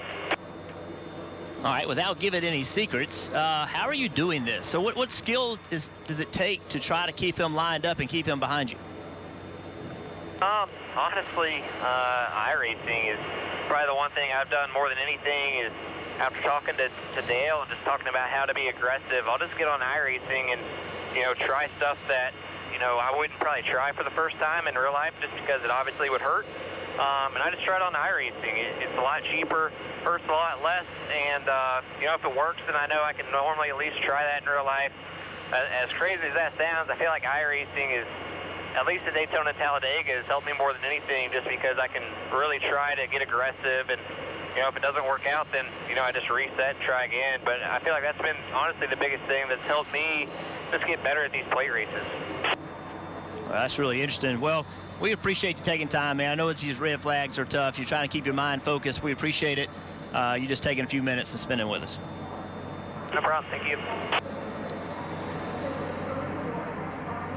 Let's take a look at another replay to see how this all started. Watch the O2 car here, Brett Moffitt and Ryan Sieg. O2 car gets in the back of the 39 and pushes him into the 20 of Harrison Burton, which then makes contact with the 10. That's all it takes to turn that 10 car sideways into the outside wall. Watch this contact right here. So right in the door. Don't see any contact with that right front tire, maybe they'll be okay. We've seen cars win this race before, completely destroyed. The only trouble for Ross now is he won't finish in the top 10 in this stage. Another opportunity missed in this race for gathering points throughout the event. I think it's questionable as to what kind of damage he has. We'll learn that quickly once we get back up to speed. He'll have one lap to assess the car, and there'll be a stage break to work on it even more. Well, Junior, you talked about the fact that Ryan Sieg was able to gain some points in stage 1. Let's listen into his radio as he sits under this red flag condition. 22.98, because they were doing whatever the hell they were doing the last restart. Because they checked up, I thought they were going to go, and then they checked out, kind of like they did right there. What the 98, what he's doing is he's waiting on the guy behind him to hit him to go. Not working out real well. Yeah, there were not a lot of drivers talking about that. And Dale Jr., you can talk about this. So they've talked about how Chase Briscoe and Austin Cindric are kind of controlling the pace of the race, right? And Jeff asked, well, how do you do that? Well, number one, you have to make sure that you're lined up nose to tail. So they've kind of orchestrated all of these restarts. And you've noticed how the 98 was out a little bit further than Austin Cindric. That was by design. They were going to try and drop in right behind him. So that was a little bit slower restart than a lot of people in the field thought it maybe should have been, Kelly. Ours are getting ready to roll here again, Marty, and I can tell you that the damage for the number 10 of Ross Chastain is worse than initially thought. I've been told by Chris Rice, the team president, that there is a broken lower control arm, so they are definitely going to have more work to do here on pit road, and the crew is ready to do it. See a ton of smoke pouring out of the 7 car. They try to fire that car. We'll have to keep a look at that and see what's going on with Justin Steve. Well, there's another thing to keep in mind, Dale, as you mentioned the damage to the 10 car, that low control arm they're going to have to repair. This is a track where NASCAR does allow teams to add components back on the race car, but only a rear tail. So Ross Chastain's team's been nice enough to let me borrow their parts and pieces. This rear tail, and this is actually an extension that goes down below the tail. These are required to make laps here at Talladega. For that reason, NASCAR will allow you to put brand new components off if in perhaps more wrecks that I see coming in this final stage, you can make this type of repair. But these are the only parts you can add new. So when you look at the damage on the 10 car, that right front fender damage, the side damage, that sheet metal is going to have to stay stock, but it sounds like perhaps they have suspension issues that'll be a bigger issue than the sheet metal. All right, so the 7 fired up, and we saw the smoke rolling out of the exhaust. Is there a reason for this because of the way it was sitting right here on the banking? Man, I have no idea. I mean, it looks like steam to me, but no telling. It quickly goes away. Yeah. When it first fired up, I thought, my goodness, he's got a major problem, but I'm interested. Honestly, guys, I'd be looking at the engine guys asking them the same question right now if I was a crew chief. Yeah. Like, hey, should we be worried about that, or are we okay? I mean, it's not smoking anymore, so I would act like it didn't happen. That's what I did Just with most act of our like it engine didn't happen. issues. Just act like they're going to go away. You see Chastain there on the bottom of the racetrack. If the right front A-frame is damaged, that's a major change. Look where the steering wheel is. I know he's in the corner. Jeff, you got to ask yourself if it's obviously a lot of right front. Go ahead, Steve. Well, if it's a lower control arm damage at the end of the day, they were in the accident. If they have to go to the garage for any sort of repair, that'll end their day. Doesn't matter how long the change is. Yeah, that's well, right. looking at the car, I believe he's straight coming toward pit road, and the steering wheel is not straight. That orange sort of tape across the top of the steering wheel should be centered. And you see him turn to the left a little bit, so there's some suspension damage. But I'm surprised if it's a broken lower. That thing would be a little bit out of control with that right front, Steve. Well, I'm going to jump down here in their pit stall, try to see. It's a little bit hard because it's on the right front. But I think the goal for the 10 car is it good enough to make minimum speed? Remember, once you're up to minimum speed, the clock erases and you can do any repair possible. It seems like they're working very heavily on the splitter, trying to get that down. A couple guys underneath the right side. We'll see what kind of situation. The splitter obviously does not want to move down, but if they feel like they're working on the sheet metal at all, that tells me that they feel okay about the suspension damage. One man's underneath looking at it, trying to assess what the damage is. And remember, they're on a clock right now. So there's a clock that starts, and they are doing all these repairs. And the goal is to get to minimum speed. They have to be able to run a lap at minimum speed. Well, there probably isn't going to be enough time in stage 2 to hit that minimum speed. So anytime they come back to pit road, it counts on that clock. Not remaining. That's a great point, Rick. If they take the green with 1 lap to go, that lap will not get to minimum speed. It won't erase that clock. That's why I think they're wise to spend as much time as they can right here. You see the mechanic underneath with a couple wrenches in hand. Looks to me like he's working maybe on the steering components of that car. Even if you lose a lap here, you have to get the car repaired enough, because you said it, Rick, you're not going to have another time. That clock you talk about is total time on pit road. From when you enter to when you exit, you have 6 minutes, which seems like a lot, but I can tell you the sand runs through that hourglass quick. Gotta start getting close. And they are coming to green, so right now they're putting the right front tire back on. They're going to try to get him back out there so that he'll probably be up to speed by the time he gets to the start-finish line, because they'll already be coming through, but he's not going to have anybody to push him. Marty.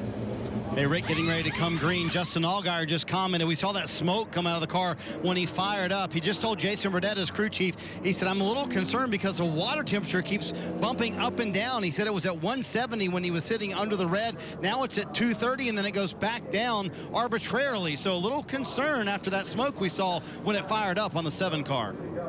The concern for that, for me, is where the sending unit is for that water, right? If the water gets low, then the sender's actually not in the water, and it shows slows water temperature that's low because it's not measuring water. So you have to wonder if somehow or another water's gotten out of the engine. It's a one lap sprint to the end of stage 2. Let's see how it goes this time. The 98 back into the gas, pulling away on this final lap of stage 2. He's going to pull down. He's going to wait for the last minute. Now pull down in front of his teammate. There you go. So now advantage to that inside line. Not a lot of cars formed on the outside line yet. Here comes Noah Gragson at the very end of that line. The 22 is going to have a big run here. Will he stay true to that 98 and push him? No, he's going to try to make a move here. Quick half back in line. Actually decides against that, stays behind him and pushes him away. Look at that third lane. There's that Noah Gragson that came pitted just a little while ago. He's on those tires. It's the last chance to get points before the end of the race. Chase Briscoe trying to sweep the stages once again. The 22 up above him. He wiggles as they come through the tri-oval. All the way to the finish line. Briscoe wins stage 2. Austin Cindric finishes second. Hemrick, Haley, and Allgaier in the top 5. Chase Briscoe started the season saying he thought it would take 8 wins in 2020 for him to be looked at as a potential for a cup ride. Well, he's already got 8 wins, and he's won 2 stages here at Talladega. Can he win the race? Stay with us. Crank up the volume this NASCAR playoffs with the chance to win a 2021 Toyota GR Supra 3.0 Premium. And plus, you get access to music playlists curated by your favorite Toyota NASCAR Cup Series drivers. Get started at NASCAR.com/Toyota Playoffs. In the playoffs for the Xfinity Series, this is the second race of the playoffs. Chase Briscoe won the first race, which was Las Vegas a week ago. He won the race prior to starting of the playoffs at Bristol. So he is right now on a 2-race win streak, looking to make it 3. Won both stages last week, and that's the first time he's ever done that, where he has swept both stages, and then he went on to win the race. So when you talk about momentum and a guy, you know, having it at the start of the playoffs, Chase Briscoe is doing this textbook-like. Field now coming to pit road, and Kelly, they're going to come to you first. Justin Haley finished 4th in both stage 1 and stage 2, picking up 14 stage points. They told him not to slide the tires, so I suspect they're only going to put 2 on for the 11. Marty. Crew Chief Brian Wilson asked Austin Cindric, how's the car? Cindric said, pretty good. No changes to it. They're going to stick with their plan. Right side tires here, Goodyear tires, and no adjustment. Same thing for Chase Briscoe, right side tires. He actually asked Richard Boswell, his crew chief, can you tighten me up a little bit? I think this might be our last shot to make a real adjustment. And how about Noah Gragson? No tires on that stop break. He gains 9 spots. And remember the 9 and the 1, they came to pit road a little bit before the end of stage 2. So topping off with fuel, didn't have to do tires.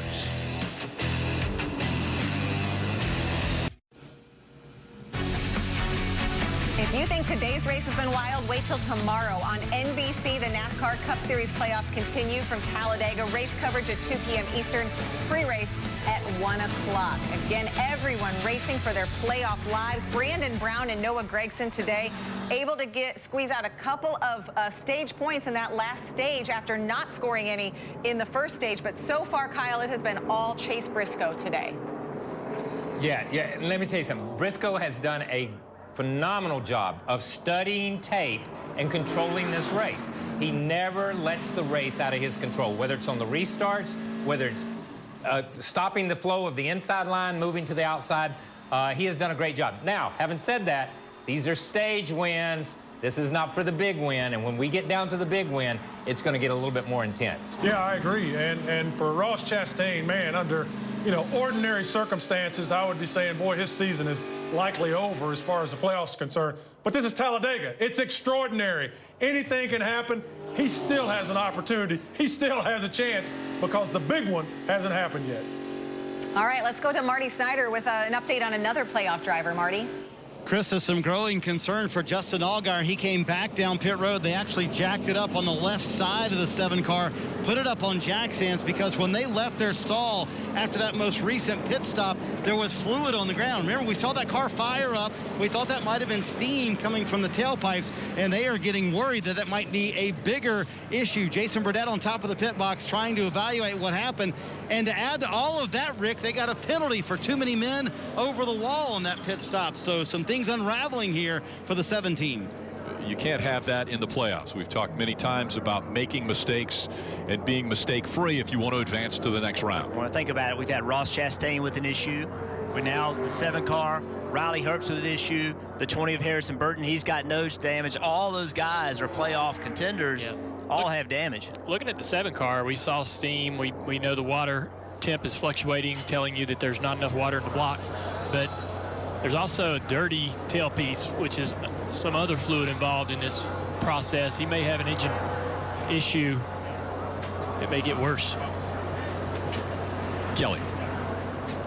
Riley Herbst has now been released from the infield care center. Glad to see you're okay. I know these things unfold so quickly here, and we'll get a replay here in a second, but what did you feel and see from inside your cockpit? Yeah, it just sucks. This is the fastest Toyota Supra I've ever had on a super speedway, so I was really excited for that. Thank you, everybody at Joe Gibbs Racing.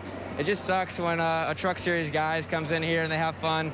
I'm really good friends with Austin, so I just hate to see that, but man, if I went to the Truck Series and wrecked his playoff hopes, I feel like he'd be upset with me. So I'm a little upset. We're not out of it yet. It's going to be tough at the Roval, but we'll see what we got with Monster Energy. A frustrated Riley Herbst out here, guys. Yeah, Riley mentioned. Jeff, you mentioned. Oh, sorry, Jeff. Go, Steve. Go ahead. I was going to mention his teammate Harrison Burton. You discussed the damage to the nose. I watched the repair. It doesn't look like anything that's going to hurt his chances speed-wise, but going to have to be very, very careful pushing a lot of nose in that bumper. You drivers know how much that can catch the car in front of you. Yeah, he's basically got a shovel in front of that car now. Anytime he tries to push anybody, he probably will pick the rear tires up off the ground, make them very loose. His pushing won't be very effective.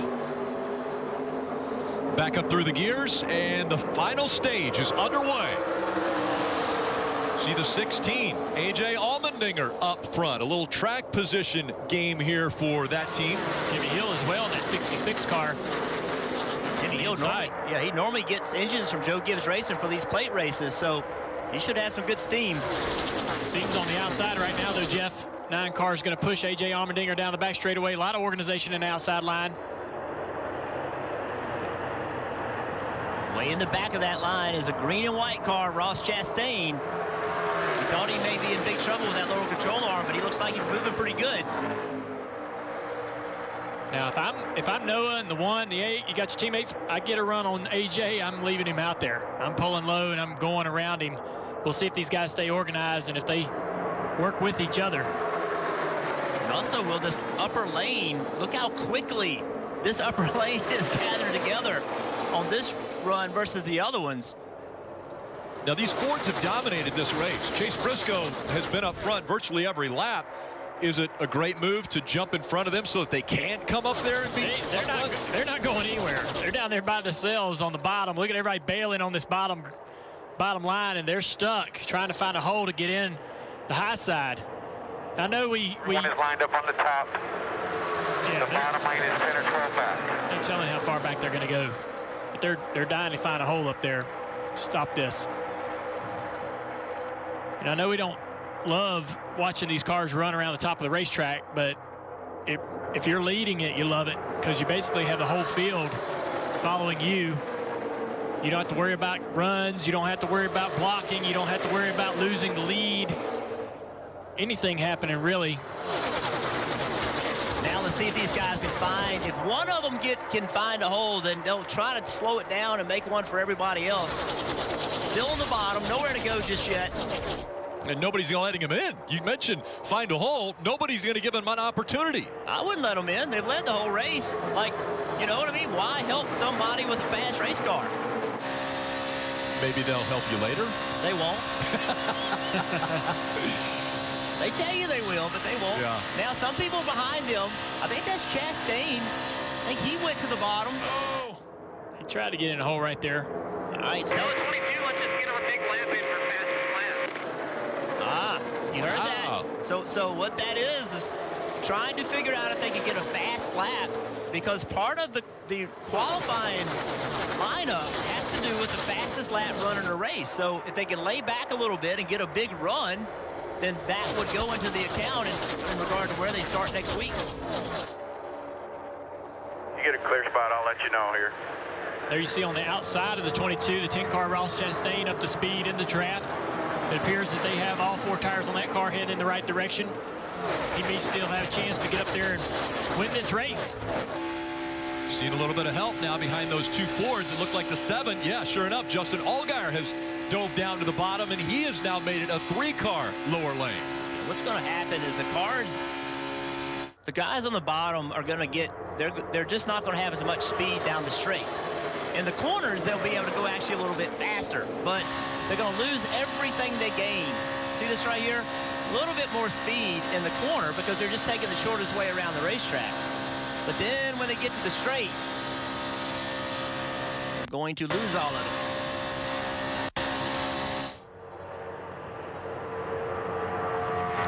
As they're running side by side, they're kind of taking a little bit of the momentum out of the cars in front of them, and they're creating a little bit of a break at times between this lead draft. So while we're watching this bottom line, Allmendinger is still leading up front, that high line. Noah Gregson's up there. Mike Lynette is up there. So now you have Gregson and Annette up top. We know everyone has to come some point in time in this stage because you can't go all the way on fuel. So when do you start strategizing that? Yeah, I don't know. I'm more worried about trying to get my car into the lead. If I'm running in that top 5, I know that we're riding on this high line and we're saving ourselves for the end of the race, but it's so hard to take the lead from these guys. We saw the 98 car lead pretty much the whole race. I'd be trying to figure out a way to get a run on that lead car and get around him. I was wondering how you were going to answer the strategy conversation, Junior. Basically, the fuel window opens about lap 70. I'm with you, though, Dale. I don't see any reason to pit early in the Cup field with perhaps a little bit deeper field of faster cars. You might try to get creative, and maybe that's the Ford's plans. Maybe the 98 and the 22 could talk the 7 into the 20 into pitting early and just coming in, getting their service, and hope that yellow cycles them to the front. They don't seem to be making a lot of ground running the bottom, but they're going to have to wait till lap 70, Marty, before they can pit under green. Steve, you see that bottom line, Justin Allgaier, 3rd in line in the red number 7 there, sitting in 21st position. He told his spotter, Eddie DeHaan, a moment ago, we're going to stay committed to the bottom here and just see what happens. But they are concerned about the engine on that number 7 car. You saw Ryan Pemberton with Junior Motorsports Motorsports a moment ago, talking to Hendrick Motorsports engine officials down here on pit road. They say with the fluid they saw on pit road and the fluid we saw when the car cranked up, they're concerned they have at least one cylinder that may be starting to go bad. So far, no word of that from Justin, but that's a concern in the 7 camp. Hey, guys, cancel my idea of pitting on the green with the 7. Because if I'm hearing that as another crew chief, that's not a car I want to depend on. Okay, so strategies change right in the middle of a race, and we just heard it from our crew chief, who's on the grounds there at Talladega. Up front, A.J. Allmendinger leading. We go NASCAR nonstop. Daddy, what's that big moving house thing? It's a motorhome, Junior. Modern invention. Modern invention? We carried our homes with us since, like, forever. Yeah, but humans have Geico to protect them. Something goes wrong, they're covered. What do we have? What could go wrong? Ooh, a feather. A feather? Duck, Junior! That's no duck, Daddy. That's a vulture. Geico for RVs. 15 minutes could save you 15% or more. VP Racing Fuels has been the official fuel of racing for over 45 years. But VP isn't just race fuels. VP offers a wide range of oils, additives, and our new Stay Frosty coolants to help keep your street car, tow vehicle, or weekend warrior running at its best. VP products are engineered to keep your vehicle running smooth and looking great for your daily commute. With our octane boosters, fuel treatments, and quick detailing products. Explore VP's full product line at vpracingfuels.com. Nothing can beat this. Not even a pillowcase filled with candy? No. This is a pillowcase filled with candy. Except it's a cup filled with candy. The trick-or-treat blast. That's so good. Today tastes like a home game, like a huddle. Tastes like we're bringing the heat, and like a front row seat.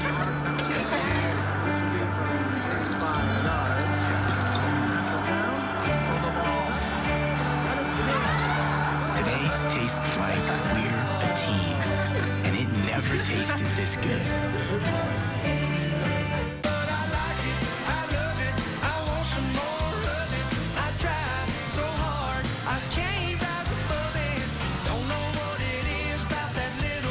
Dozen double crunch shrimp for $1 with any steak entree, only at Applebee's. Too fast since the day it opened. Talladega is a 200-mile-an-hour nose-to-tail, 4-wide parade through racing history.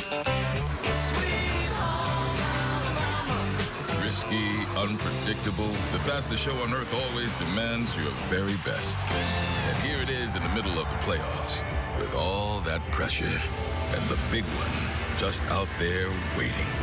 The NASCAR playoffs continue on NBC.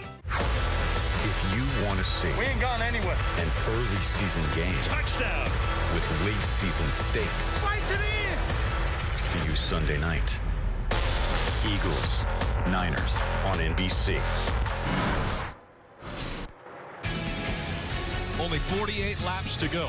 NASCAR Xfinity Series playoff race, the Ag Pro 300 from Talladega Superspeedway. Again, A.J. Allmendinger out front. Kelly.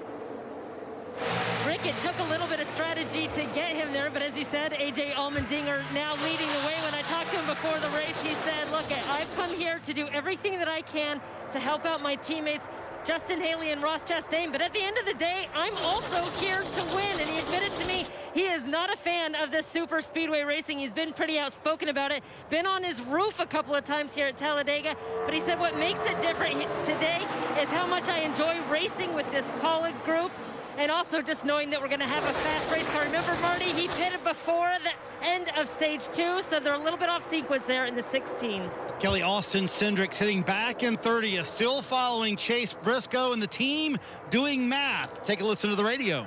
Forgot to ask, how are we looking on our goal for today? Did we do enough there? On 18th out, so there's one that's knocked out. So really, it's the 10 and the 20, how they come through. I won't ask about it again. Just run our race here. A lot of code there, because if they leave 61 up over 8th place, actually 56 up over 8th place, they will leave here locked into the next round, and that will change what they do at the end of the race. So Brian Wilson having to do math of where they are in the points, and also watching the stopwatches. You guys mentioned the 98 and the 22 back there on purpose. Next week, the Roval, where you qualify, very critical. So they're laying back, trying to get fast lap times, doing all they can to start up front next Saturday. And I need to remind everyone, these two are probably the two best in the Xfinity Series at road courses. So here are two guys that obviously Briscoe is locked in. Cindric is trying to be locked in based on points. But when you go to the Roval, these two will be the favorites. Yeah, no question they'll be the favorites. You know, you see them laying back. You know, he's trying to lay back and get a big run to make a faster lap time. So for reference, they just ran a 49. Briscoe ran a 49.40. And the leader ran a 50.10.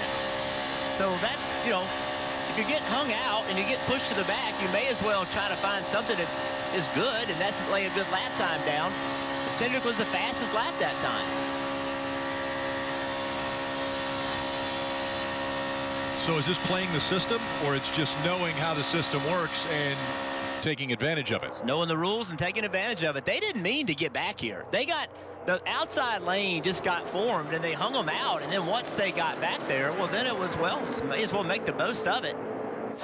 And you're not going with it single file on the top, Junior. You're not going to go drive to the front. You're just not going to do it with two cars. Yeah, you can. We're going to pit with the first wave. Both us and the 22 will pit with the first wave of cars that pit. It's not going to open for about another 6 to 7 laps, though. That's Richard Boswell, crew chief for the 98 at Briscoe. You can pass cars one at a time, all the way up to the front. All the way up to second, third place. You can pass cars one at a time, but you have to make those passes at a particular spot on the racetrack. Look at this. He's going to get quite a few, it looks like, with this run. If there's a gap and a hole in front of the car in front of you and you can get around them, you fill that gap, and you just continue to do that one car at a time. It's a very slow process and methodical to get your way back up toward the front, but it can be done. Marty. Hey, Dale, their focus on the 22 car and the 98. One goal, just getting a fast lap time here. I asked Brian Wilson, do you have the fastest lap of the day yet? After all, they're trying to get themselves a better starting spot for next week. He said not yet. 48.8, that's their goal. And their lap time's right now in the low 49. So that's their goal. They're trying to get down to 48.8 so they make sure they turn in that fastest lap of the day. As far as the playoff guys go, the 9 and the 20 have the fastest laps so far. See Ross Chastain down there on the bottom. Oh, big checkup on the outside. Yeah. You heard them talking about they're going to start pitting. Well, that's the danger zone also. Green flag stops at Talladega and Daytona both are dangerous. Everybody trying to get on a narrow pit road at the same time. Chastain got hung out. He's on the bottom. Let's see if this bottom lane starts to get formed up now. Eventually, if cars are coming to pit road, the whole line would migrate to the bottom groove, because pit entrance is on the bottom groove. So these guys got to start thinking about that. So I expect to see that line starting to move down. Get a lap or two within pitting. Watch this line right here. They're going to make a big run on the bottom. See that big gap right there? That big gap, that's the opening. That's their goal, to try to get to that gap. The goal is in front of them. That's what they're trying to do on that bottom line. We go NASCAR nonstop. You won't miss a thing. Today tastes like staying in, like our go-to place. Tastes like anticipating, and a little bit like waiting. Food's here. Today tastes like a piece of the action, and it never tasted this good.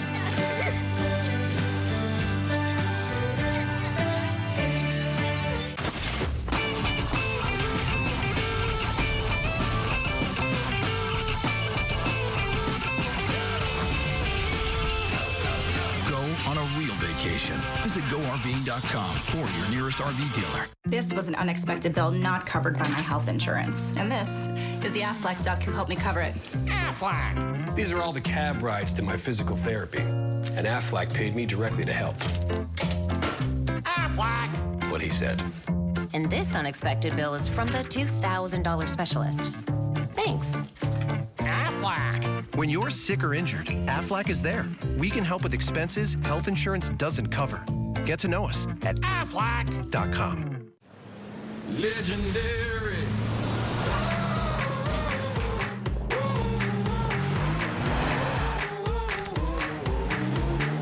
Legendary. Are you ready?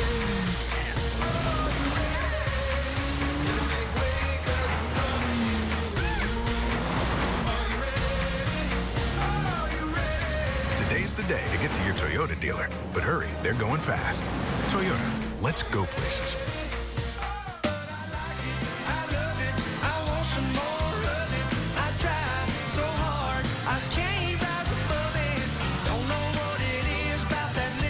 Get a dozen double crunch shrimp for $1 with any steak entree, only at Applebee's. I am the future, but I am happening right here, right now. I am where names you know become names you'll remember forever. 1898 behind 890. Names etched in metal, in memory. What name will we speak of long after this? I am going to show you.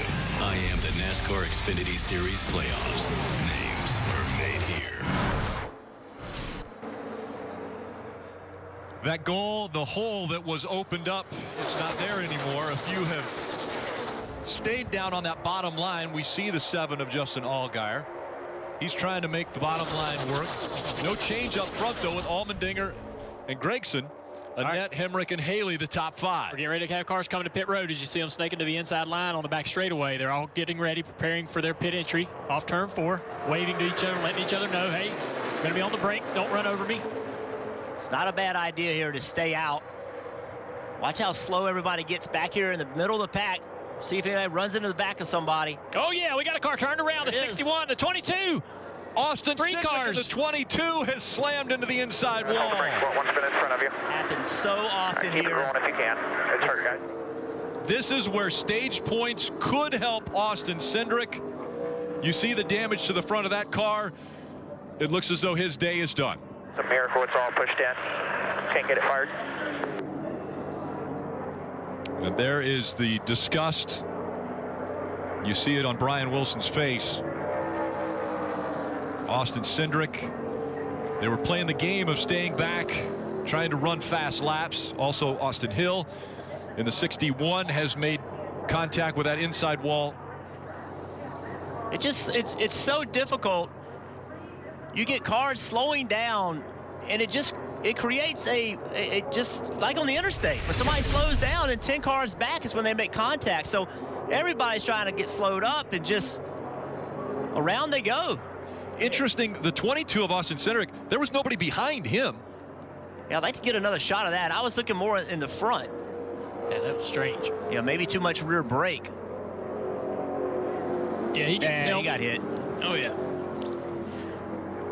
You wave at everyone going down the back straightaway. You hope that your spotter is doing everything on top of the tower, telling everyone around him what's going to happen, that you're coming to pit road. Stay a little bit lower. Wreck it behind you, you're going to stay out. Stay out. If it goes red, stay out, stay out, stay out, stay out, stay out. So they could have gone down pit road right there, and if they'd not stopped, it wouldn't have been a penalty. But if you don't have to, you don't want to, because you got to slow down. Always sounds like he's got tired. Oh, yeah. And, telling what's, crush right panels, all side kinds of figure things going on. Tore up in That might be the way right here. front of that car is probably creating this sound we hear. Yeah, remember he had the damage to the right side of the car, so that all could be Barabon that's slapping against the car. There you go. There you go. You see it. Yeah.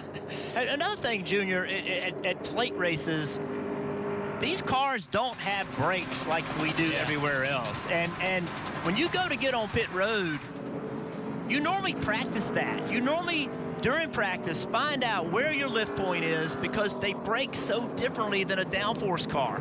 And with no practice, you really don't know where that braking zone is. So guys behind are expecting them to brake later, and they brake sooner, and they make contact from the back. I mean, it's just We see it so often here. And Jeff, remember, the top speed today has been 195 miles an hour. That's their average speed. They're trying to get to 55. So think about that. They're trying to slow down 140 miles an hour to get to pit road speed. Yeah, they hadn't had to come to pit road hard either. We've not had any practice, any pit road entrances at high speed.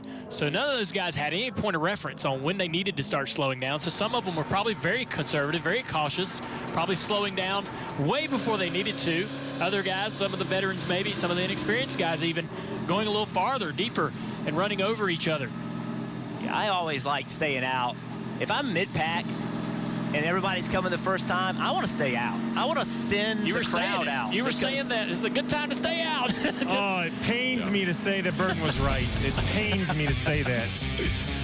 Well, the mishaps happened again, this time to one of the playoff contenders. You see Austin Hill, he gets into the wall. So does Austin Cindric, just behind him in the 22.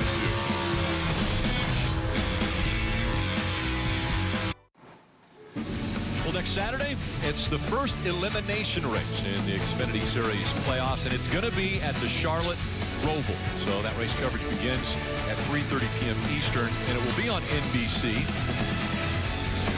There'll be guys that will come into it and be in must-win situations if they want to advance to the next round. Steve. So, Rick, I'm going to have to admit I've got used to all those fancy tools I have up in the booth and down here on pit road. I don't have quite as many. So, Jeff and Junior, you're going to have help me out.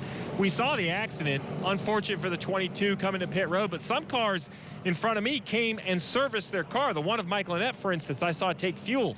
So we're going to have to go back. So, drivers, I'm going to lean on you. Did they get on pit road before the yellow lights were out? If they did, does that mean they're legal and they could stay out and get track position? Or does everyone have to come to pit road here under yellow? We are looking right now for some replays to see who got on pit road before they shut it down. We saw Ross Chastain. He saw the pit light closed come on, and he got back on the racetrack, did not pit. We weren't able to see who pitted, but we are looking, and we will provide you that information, Steve.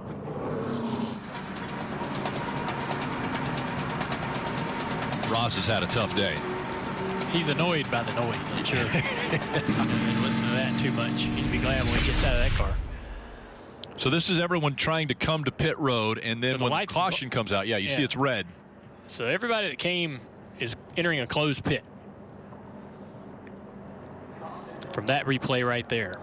So anybody that stops for service will be in violation.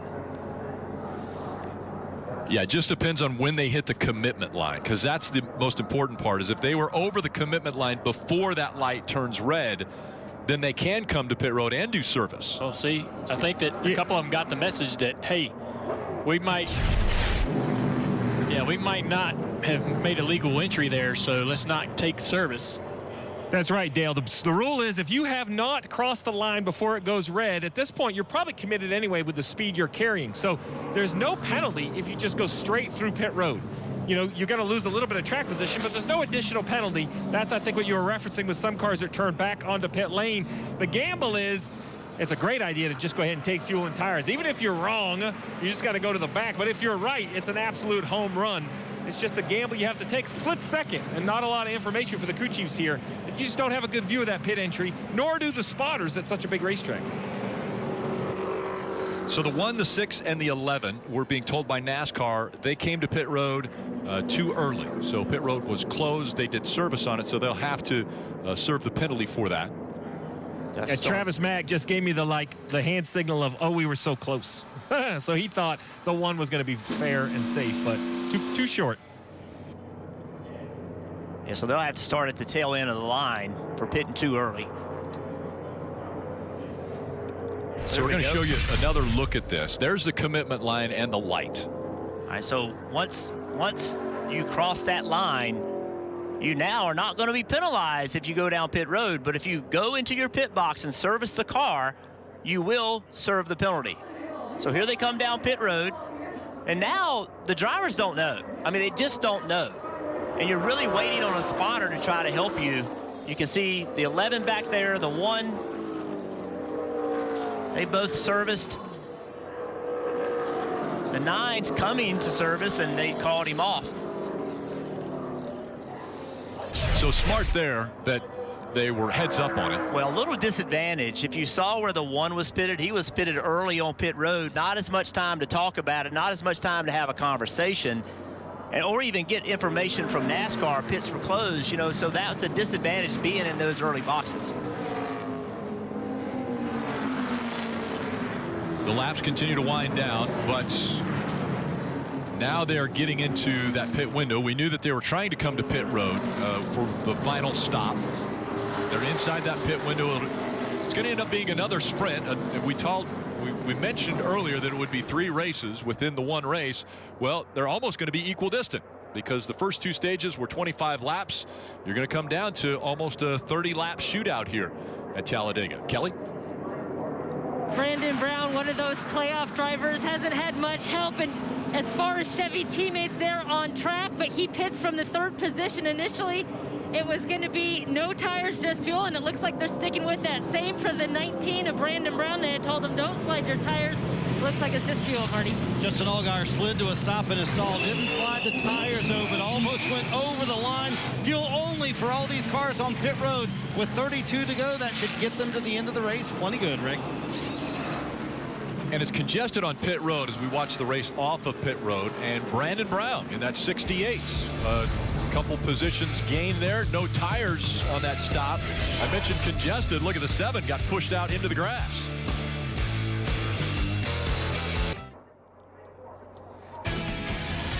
One of the drivers who looked like he had a car to beat here at Talladega is now out of the race. Austin Cindric, what happened there as you were coming down to get to pit road? Yeah, obviously it looked like the whole pack was going to try and stop there, and I felt like that was chaos, especially the further back in the pack that we were. I just got smoked from behind. I had no chance even making it to pit road, so really unfortunate. Obviously hit the wall a ton. Really wanted to have a great run for our CarQuest Ford Mustang. Obviously, their first race on the car for us, and really cool to have them back in the sport and run up front all day. And unfortunately, circumstances kept me and the 98 out from being out front. Like the way the slow cars stayed out and the way it worked out, we just went straight to the back, didn't even have a chance. So I can't even say we put ourselves back there. So it really sucks, but part of this type of racing was hoping to get ourselves locked into the next round today and have to go fight for it next week.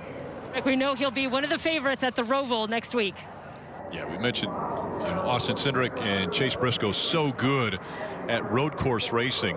Austin Cindric went on a run this season where he won 5 races in the span of 6 races. So only didn't finish up front in 1 of those. So we know that he can get hot anytime during these playoffs. And it can't be left unsaid. The 68 of Brandon Brown is leading this race. He called his shot 2 weeks ago, said Talladega was his race to win.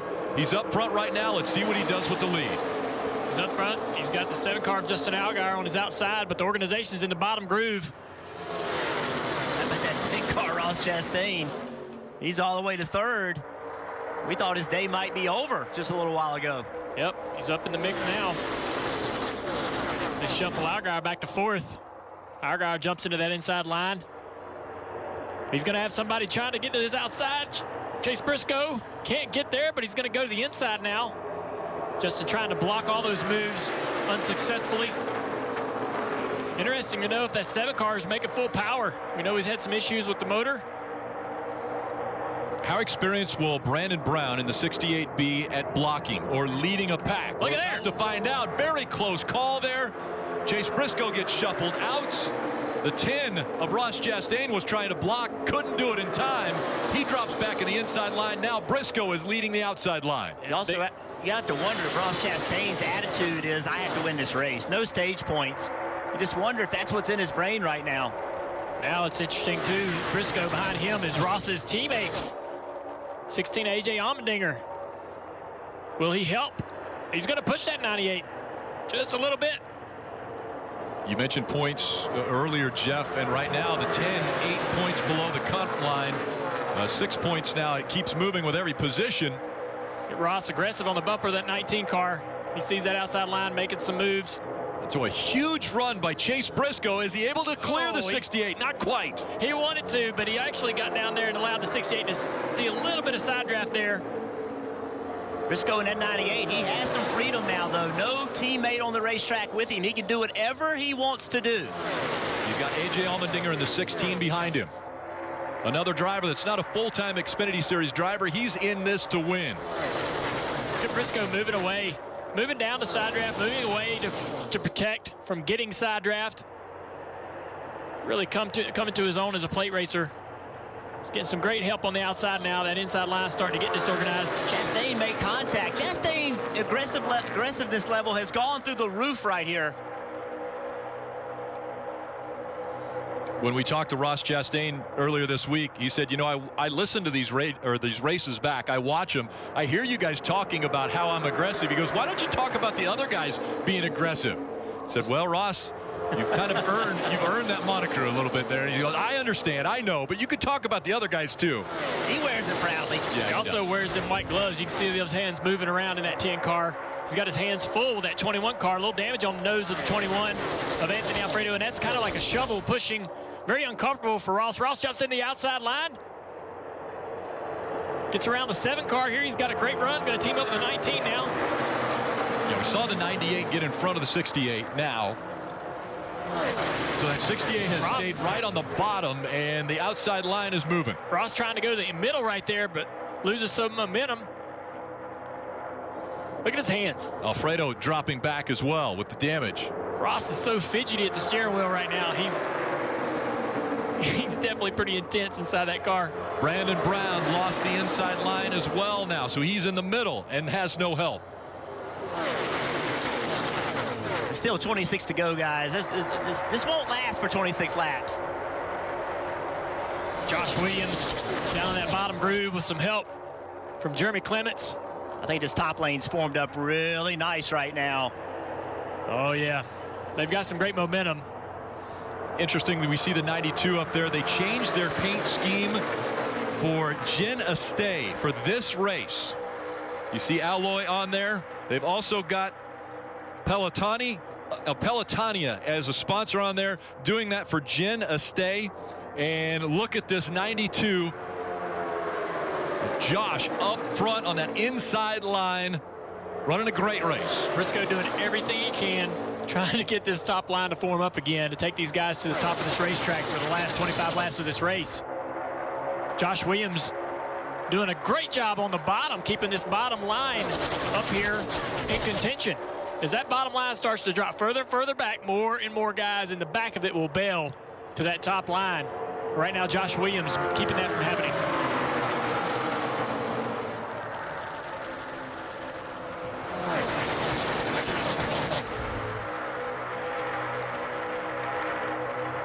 All right, organized on the bottom, organized on the top. Which one prevails? The short line would be around the bottom, but there's a little more momentum up top.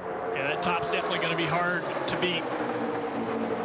As more laps goes off, as more momentum is built in that high line, as more guys get to wide open throttle. There you see those guys in the back of that inside line starting to lose more and more faith for their position and trying to get up in that high line. They're 3 wide back there now.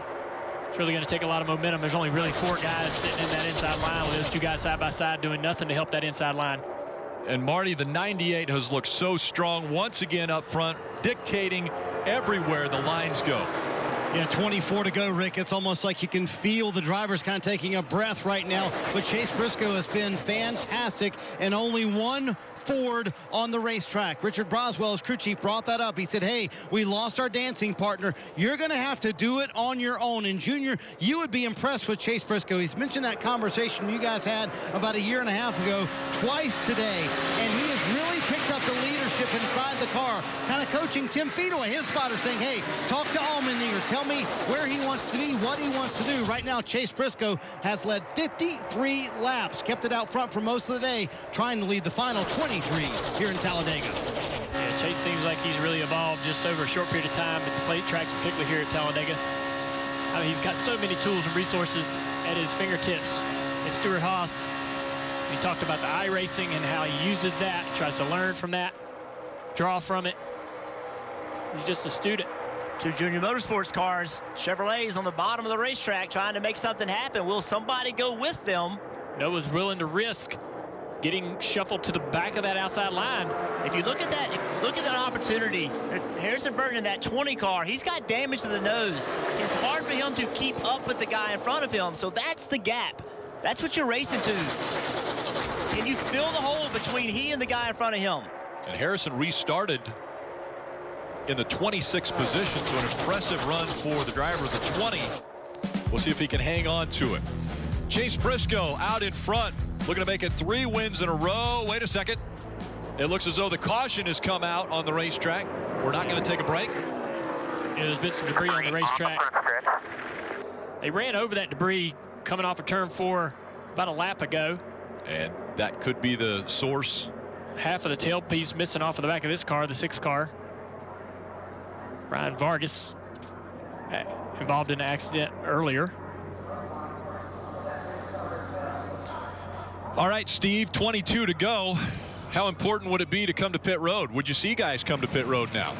Well, I think someone in the middle of the back of the pack might come for a final adjustment, maybe clean up that tape job from an earlier accident. We see a lot of damaged cars on the racetrack, but everybody towards the front, you have enough fuel. I don't think a fresh set of sticker tires are going to make a difference for those front 5, 6, 8, even 10 cars. They have the track position they want. I expect to see them to stay on the racetrack. A little update on the 7 of Justin Allgaier, though. We've had a lot of conversation today about potential engine issues. The tail of that car keeps changing color. I talked to the team, and they're questioning whether if they have an issue with some sort of either oil tank or oil pressuring situation. There's a valve in these cars now since that big Ryan Newman accident way back in February. They think perhaps something in the oiling system and that valve aren't working correctly together. So it seems to be a leak, but so far still running on the racetrack, Marty. Yeah, you can see the tailpiece of the 7 car. It looks almost sort of, you can see that haze on the back of the car. So that's what their concern is. And look at all that smoke coming out as Jason Burdett watches on. He's watching it as we're watching it. And the quote from Justin Allgaier a moment ago was the oil gauge is going, quote, haywire from 235 to 265. He's kind of pulling down here. So we're going to see if the 7 can limp it home for these final 21 laps of playoff driver. Could be in trouble here late at Talladega. So as we look at the numbers, there are still on the lead lap 30 cars. It's smoking pretty good now. There are 31 cars racing. Vanderwall is 14 laps down. But right now, the 7 of Allgaier is only 21 points above the cut line. I had this happen one time when I was driving for Jack Roush at Talladega, and under caution, it would smoke like this. And then under green, it wouldn't smoke. But this is getting worse. This is getting worse for sure. But it wouldn't smoke under green because of the vacuum that gets created.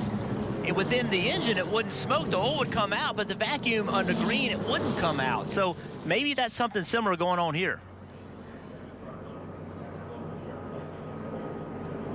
And we're going to see if anyone chooses to come to pit road. Looks like the 66 might be stopping. That's Timmy Hill. But everyone else in contention for the win here, as well as playoff drivers, are going to stay out. We'll be right back.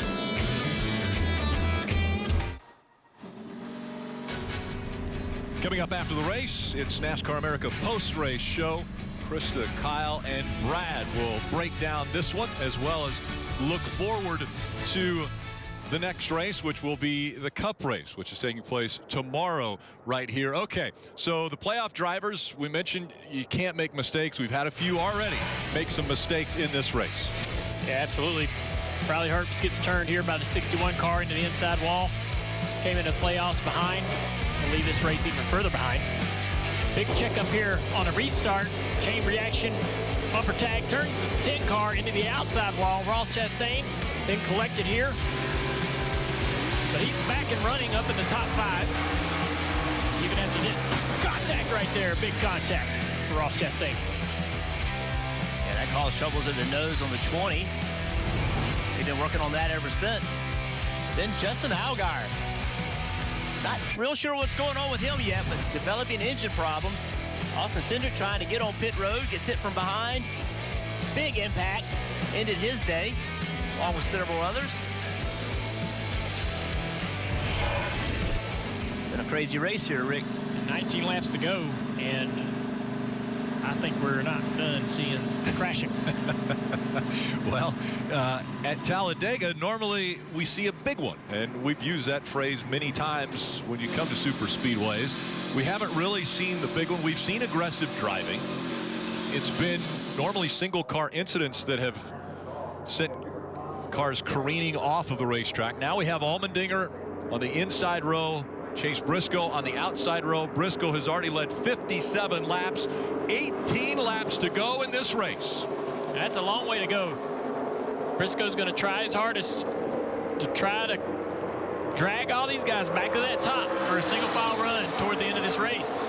Chastain really pushing hard. I didn't think with the damage Chastain has, he could push that well, but he's able to do it. Teammates side drafting him pretty hard. Now they're 3 wide. It doesn't look like the 7 is running well. He dropped back quickly. Good inside line going by the colleague cars. The colleague cars kind of got stuck side by side, and it drug them down, side drafting each other. Here comes Ross Chastain kind of getting his momentum back. You see AJ duck into that inside line way further back. This bottom lane is formed much better than an outside lane. Now some guys have jumped in the outside lane. That's going to help the momentum of that. Oh, trying to squeeze into to get in that top lane. Wasn't able to do it. You see them gloves. I can't stop looking at the gloves of Ross Chastain. He was wiggling around in there like crazy. The 7 car back to pit road. Yeah, this looks is like big. The motor is going south. Gregson dives below. Tries to get below the 98, but right away, you see Chase Briscoe changing direction, and he also is able to block. Also, look at that black car running in 7th. Mike Snyder doing a nice job today. He's been up there a lot. Anthony Alfredo in that 21 with that damage. And they're going to try to drag this back up to the top. These guys in the front, they want calmness. They don't want chaos right now. If they could drag this lane to get to the top and run single file, that's what they want. Every lap they run around the top with that 98 car in the lead increases his chance of winning the race. And so he's happy about this. The rest of these guys, if they're okay to do it, thinking, hey, man, I'll sit here in 2nd, put myself in position with a couple laps to go. Think about Ross Chastain back there in 4th. He thought his day was over. You wonder if he feels like he has to win. He's only 4 points behind the cut line right now.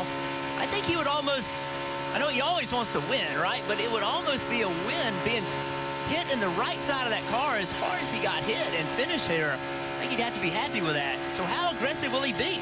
I hated this. Being in this top line like this with the leader controlling it and not leading, it was no fun. And you felt like, just like the leader, every lap we run with him out front increases his percentage of winning, yours goes down. If you're in 2nd, 3rd, 4th, 5th, your percentage of winning this race is going down running in that position consistently. So I always hated it. I wanted to be making moves, whatever I needed to do to try to get the lead here. Well, if you hated it, why didn't you show everybody how to do it? Like, I was always, you were the one who started this. If I was out front, I liked it. But I do not want to be, even in Noah's position. I know it's a very comfortable spot, 2nd place. What's wrong with that? How could that be bad? But that 98 car is going to get harder and harder to pass the closer we get to the end of this race. He's not going to give this up very easily. And we know he's got a great car. You got to try to take this position when he's least expecting it, not when he's expecting it late in the race. Well, let's go on board with Briscoe and listen to his spotter, the information he's given to his driver. Starting to get pushy. About 4th place out back. Clear by half, all half by half by half. The 9, the 8, the 10, and the 20 in your mirror. All clear. Clear by half, the 9. No push from the 8 forward. All half by half by half here.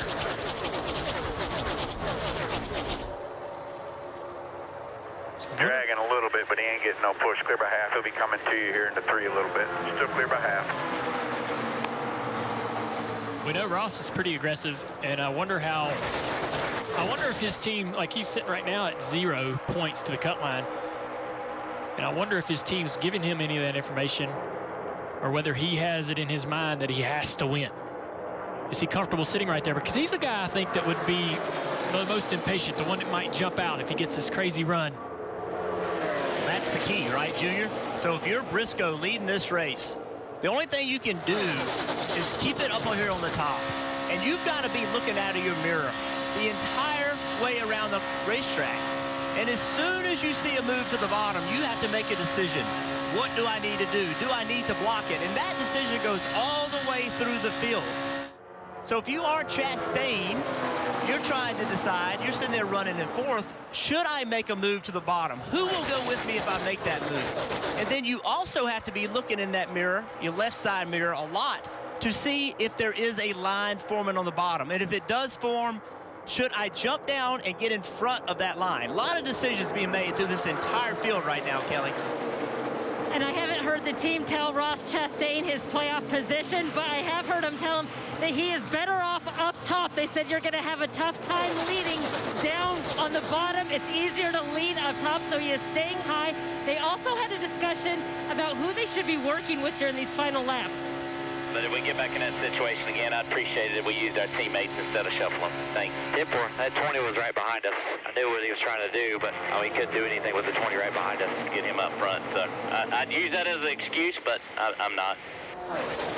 So we've seen those Kaulig racing drivers work so well together in the past. The problem, Marty, is that they just haven't really been able to join up and run in a line today. Kelly, 2 spots further up, Noah Gregson in that black and orange number 9 car. And remember the radio we played at the end of stage 1. Dave Ellens, his crew chief, told him, hey, you wanted to make the move too early with 12 to go. Earl Barberin and Dave Ellens have reminded him, hey, we have to pick our spot. We cannot make our move too early. 11 to go, Steve. You want your driver to wait a little bit. Yeah, 11 to go. You want to make that move in the last 4 or 5 laps. Unfortunate update, Junior, for you in the booth. Your driver's running second and third with a 7 of Justin Allgaier. I talked to the team. Definitely an internal motor issue.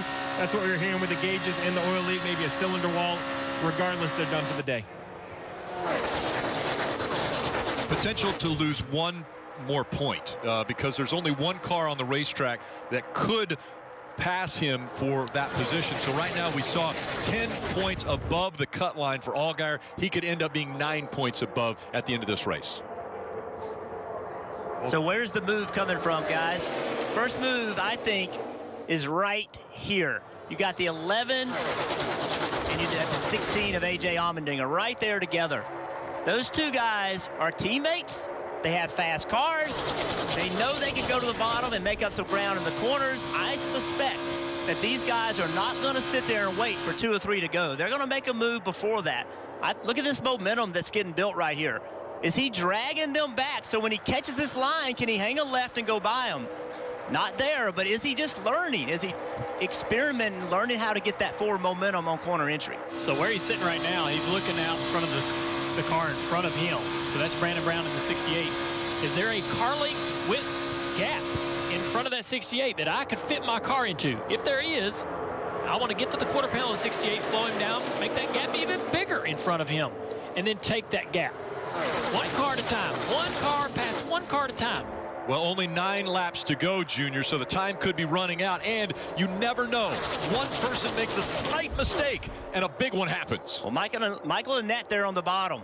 He has made some ground the last lap by running that bottom. Will those Kaulig cars, now he's starting to lose it, will those Kaulig cars see that? There you go. There's the move. There's the move right there. They know some momentum's coming from behind. Oh, the 11's going to get that spot. The 16. What's going to happen here? Has to make a quick decision here. He needs to go in front of his teammate, but he can't do it. Oh, he's going to be able to fit in this hole right here in front of the 68. Oh, very smart. Patience. Hey, one at a time, man. Don't get too greedy trying to pass too many cars, because if you can't get in the hole, they're not going to let you in. What's so hard about that is trying to take care of your teammate, right? It's one thing to find one hole to get in. How are you going to find 2? That's a difficult thing. I know. At that point, the 11 just has to find his spot, and AJ, good luck, buddy. I agree. But you just heard Chris Rice on the radio saying, I appreciate it if you guys will work together. There's pressure coming from the owner. There he is, the 11 car, making a move. Hard side drafts. When does the 10 jump out in front of him? The 11 takes another spot. Here comes the 19. Where's the 19 going to go? Is this going to work out for Brandon Jones, or is he going to go to the back? Yeah, he's in trouble. He's trying to side draft, trying to pull that car back.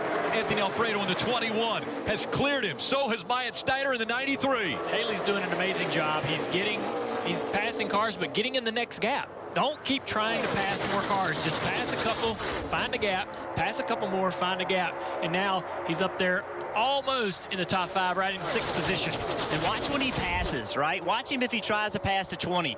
He first makes the move, then he stays at the left rear quarter panel. That drags the 20 back, and then he completes the pass. Let's see if he tries it again. Getting a little aggressive up there in the front. Noah Gragson Hemrick moving around on the back straightaway. I'm nervous. Coming up on 6 laps to go when they cross the stripe this time. See, Brandon Jones has gone all the way to the back of that line. He did. There he is. Finally found a hole to get into with only 1 car behind him. Another guy who'd like to gain a few more spots. That 39 car would love to gain a few more spots before the end of this race. As these guys start to fan out, look for Ryan Sieg to start to make a few moves from the back of the pack. Daniel Hemrick has never won a NASCAR race. He's gone from Truck Series, Xfinity Series, even ran in the Cup Series full time. Big run right here by the 16. Will he bring the 11 down? No, Haley stays up. Doesn't come down with him. Those teammates not working together. Will the 10 come down and work with the 16? So now the 11 can make that move. Is he going to make the move? Right now he can do it. He's made the decision not to, though. Stayed on the outside of his teammate. And will the 16 fall all the way back? No, he's got some more help. He's got a little bit of help compared to Brandon Jones. Brandon had none whatsoever. There's a little help with AJ. AJ Allmendinger still fighting on the bottom line. This is going to form this inside line. More cars coming down there.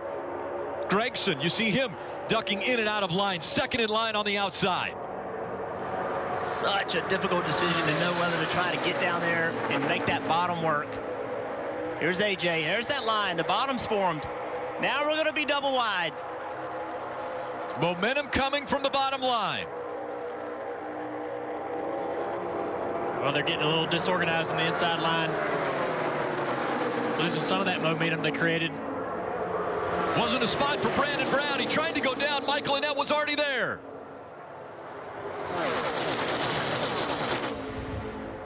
Four laps to go from Talladega. Can they stay organized? Stay tuned. The chaos is coming. 9 of the last 12 races here have ended with a last lap pass. You can see why. You can see it starting to happen. Haley making a move. Yeah, the pushing is tight in that outside line. Haley's got some momentum. He's going to also get some help. They're all going to the bottom. They all went to the bottom. Oh, they're all freaking out now. Where do I need to be?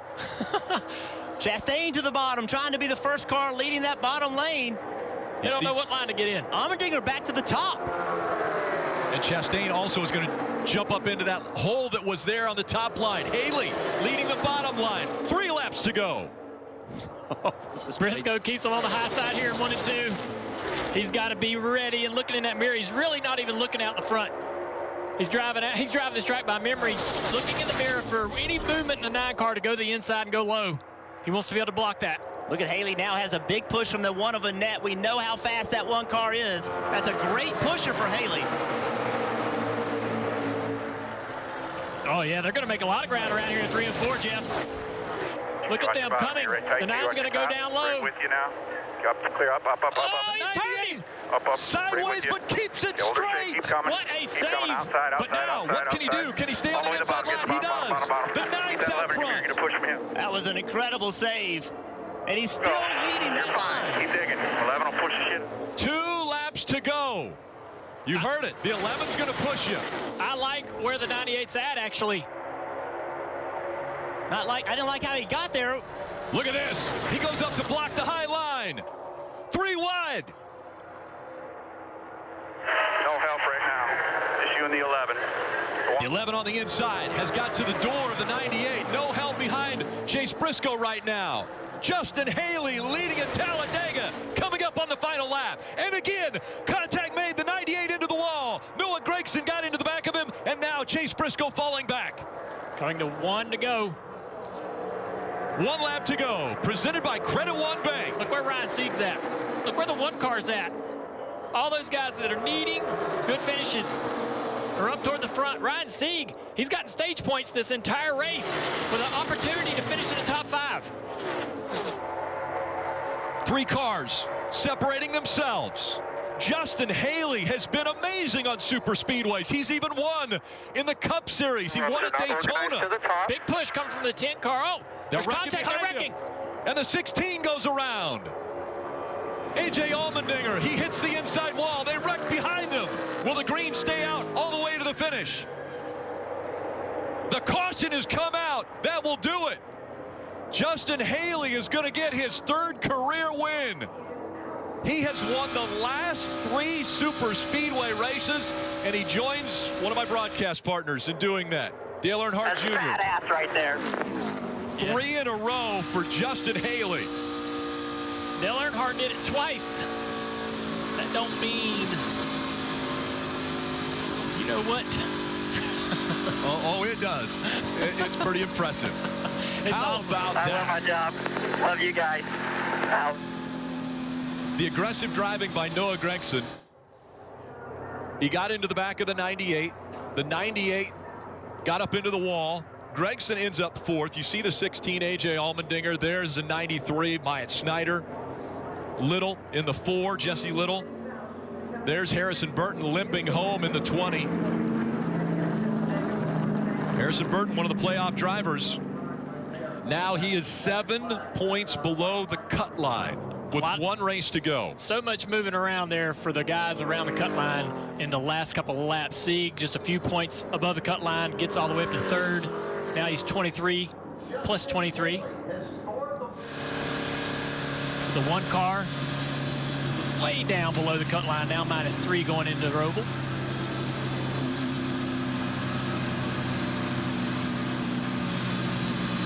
How frustrated will the 98 be? Chase Briscoe. Going to take a look at a few replays. Again, a lot happened on the last 2 laps. Briscoe out in front, Gragson behind him. Look at the save right here. Yeah, that was an incredible save. And then, as Junior said, it almost put him in a lane that was going to work out for him to win the race.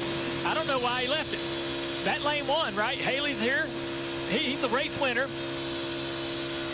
He gets turned sideways right there. He gets down in front of Haley, and this is it. He's in perfect position. If he stays here, I think he wins this race.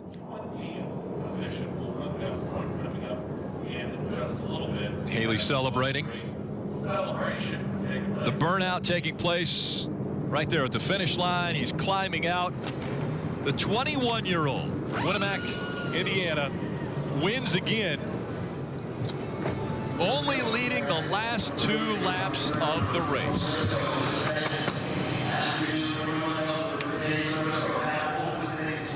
Can he be considered a dark horse?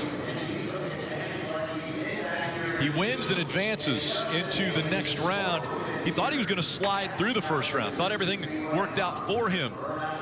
Sure enough, it worked out great here at Talladega. The win moves him on. Kelly.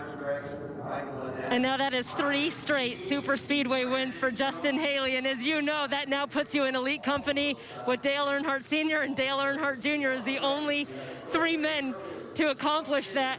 But how did you get it done today? I don't know. We had that penalty there, and we struggled to get back, just bunny hopping. Thankfully, Kevin Hamlin, my spotter, was able to guide me through the bunny hops, be able to go from the bottom. I mean, we were so far back with 10 to go. This leaf filter gutter protection Chevrolet, these ECR engines, everyone at RCR. Matt Colleague, we love you. I guess 3 in a row. I mean, I told you earlier, I wasn't saying it's luck, but 3 in a row is pretty hard to do on luck. Well, normally we see you working with your colleague teammates, but you guys weren't really able to get together today. How confident were you making a move to get to the low line and that you would have the help from other teammates? I saw AJ go down there with about 5 to go, and I was like, man, that might be good. So just hopped down there when I got clear and was able to use the draft. They got split up top, so we couldn't get hooked up for some reason. But anyway, got this thing into the round 8. That's the most important. Just super thankful for everyone. This is a blessing. Could you ever imagine, though, that your name would be added to a list that has just 2 names, both Earnhardt, on it?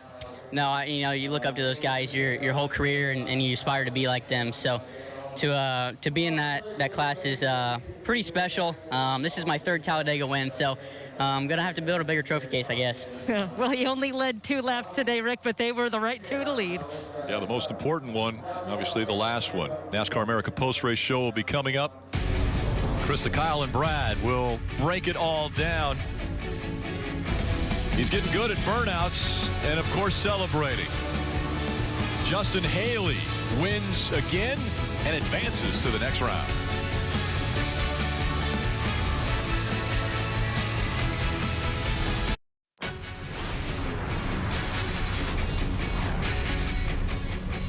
Welcome into the NASCAR America post-race show. What a finish from Talladega Xfinity Series playoff racing. Chase Briscoe dominated this race. He knew he was already moving on, but in the last few laps, Justin Haley does it again, winning his 3rd straight Superspeedway race. There you see today's race winner, the number 11. So he's moving on as well. He knows he has advanced, does not have to worry about the Roval. I don't even know where you want to start, Kyle. I mean, obviously, you know, Justin Haley's our winner, but there were wins today for guys like Michael Annett, Ryan Sieg, Brandon Jones, Brandon Brown, guys who didn't have all the points early who were able to have a strong finish today, too. Yeah, listen, Ryan Sieg, another incredible performance. We talked about Austin Dillon from the Cup side. Ryan Sieg's having that kind of round on the Xfinity line side. These last 8 or 10 laps, there were at least 2 or 3 guys that were in the top 5 or 6 that could have won this race. It's just the way someone would make a move, somebody else would make a move. Justin Haley put himself in the right place, very patient, did a great job, and once again, as we heard Kelly Stavas say, puts his name on a list with the Earnhardts, and that's a big list to be on. Yeah, it was interesting watching Justin Haley just weave and work his way up through that outside line. So methodical, just like Kyle said. Showed great patience, another great win. But I'll stick to, I think Chase Briscoe had the car to beat. And getting knocked into that lower lane by Noah Gregson actually, I think, put him in position to go ahead and win this race. I think he lost his cool and went up and tried to retaliate and put himself in a bad position. So great learning experience, but man, again, another great finish at Talladega. And that might be a lesson learned for Chase Briscoe, maybe learning something that he needs as he goes further into the playoffs. We know he is a championship contender for sure. And Brad, I know we're going to talk about Ross Chastain. He was kind of your driver to watch in our pre-race show. It looked like, you know, the world was over in terms of Talladega for him, but you said don't count him out before that final stage, and sure enough, we were here in our NBC Sports studios, and you walked the hallway. I heard you say, I told you. I told you. Yeah, I mean, the accident he had, I mean, he got hit right in the door. You thought it was over, and we heard our own Jeff Burton talking about it's unbelievable. But yes, there's so much that goes on, and Ross is just dogged behind the wheel. I love those white gloves he wears. You can see him. He's cranking on that baby, trying to get every ounce of asphalt, and he did a great job putting himself back in contention, back in position. He gets a 7th place finish when most would have thought he would have finished 37th. So great day, great recovery, great effort by Ross Chastain. Well, we want to talk about as many of your playoff drivers as we can, as Ross gives us the thumbs up there. Let's go to Marty Snyder at the track with another guy who had a good day. 4th for Noah Gregson. I tell you what, it was this guy in the 98 running up front towards the end, and then the 98 made that bold move. So kind of walk me through those last 10 laps or so, Noah, and you were running up front with the 98. That's a good question, Marty. There's so much going on. I don't even remember what happened. It was pretty wild out there, racing for the win in the Xfinity Series. This is all I've ever dreamed of as a kid, is to come to these races and have an opportunity to race for the win. So very thankful for Johnny Morris at Bass Pro Shops and Rusty Sellers at True Timber for allowing me to have this opportunity. But it was definitely wild. 98 was throwing big blocks. That's what you got to do in the lead. I thought he did a pretty damn good job up there. But, yeah, definitely unfortunate letting him, I guess, get through for the win. So, I don't know. I love Bass Pro Shops. I love the fans. I love the Alabama Crimson Tide, but I don't love sitting on here watching people do burnouts. So hopefully we can go get a burnout at the Roval and take home a checker flag.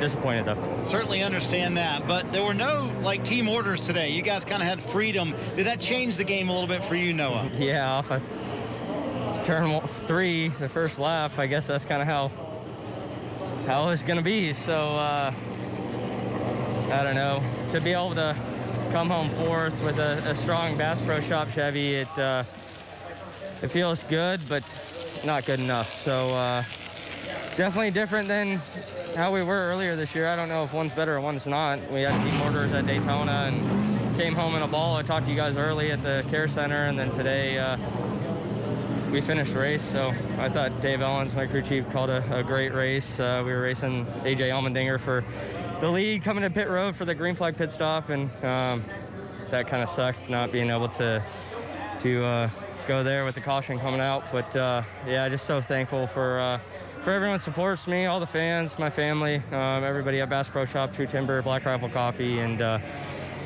these guys right here. They're the ones who make it happen. So just very fortunate, very thankful, and gonna go try and get a trophy at the Roval. There you go, an eventful day for Noah Gragson. He will leave Talladega plus 43 above the cut line.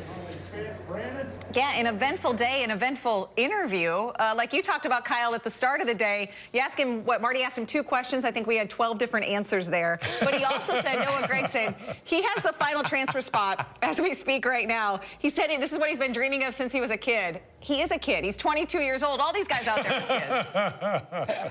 Exactly. Listen, I don't know what he just said in that interview. All I got out of it was Bass Pro Shops, okay? And he didn't bring back up the plat. But I think what you did hear a lot was the tone of voice, the disappointment. He thought he put himself in the right position at the right time. There weren't team orders. He didn't have to worry about other people. It was all about Noah Gragson, and he just didn't get it done today. And I think he's disappointed in what he has, a top 5 finish, but at the same time, he's gathered points, he's able to move on, and as he said, we'll just go to the Roval and try again.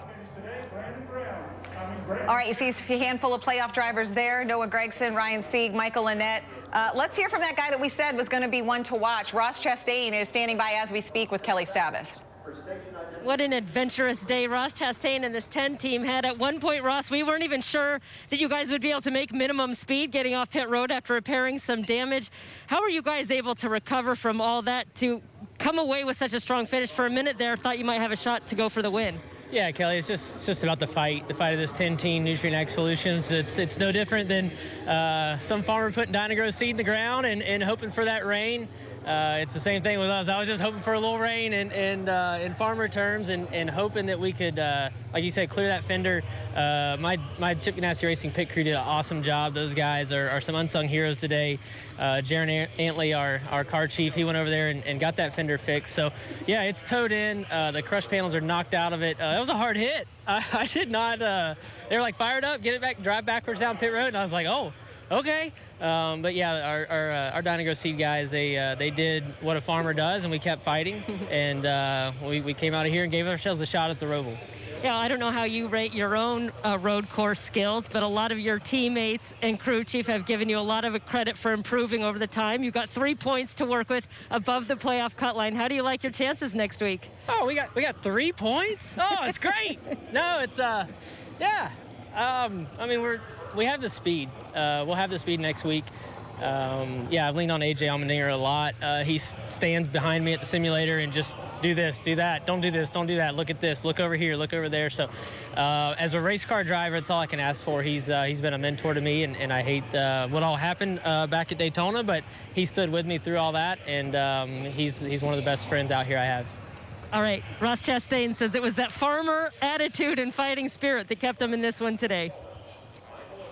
Thanks, Kelly. And I don't know, these interviews are awesome today. I didn't know we were going to get up fighting like a farmer, putting seed in the ground for that 10 team. As we talked about, Brad, though, he had to fight and to come back 7th to keep his hopes alive for next week at the Roval. Yeah, all he wanted to do after the wreck was just give himself an opportunity if he had one. And that's what they did. They got that fender off that tire. Like you say, the toe was knocked in on that race car, and Ross was wheeling it. We heard Dale Earnhardt Jr. continue to talk about those white gloves. Every lap, that car was sideways, and you got to give this guy a lot of credit as well as his pit crew. They fought today, and they got what they deserved in a good, strong 7th place finish. 3 points. They'll go on to the Roval, and we'll see if Ross can let her eat. Okay, let's hear what, I wonder how Chase Briscoe is feeling like after this race, after dominating so much but not coming home with the win. Marty, are you with Chase?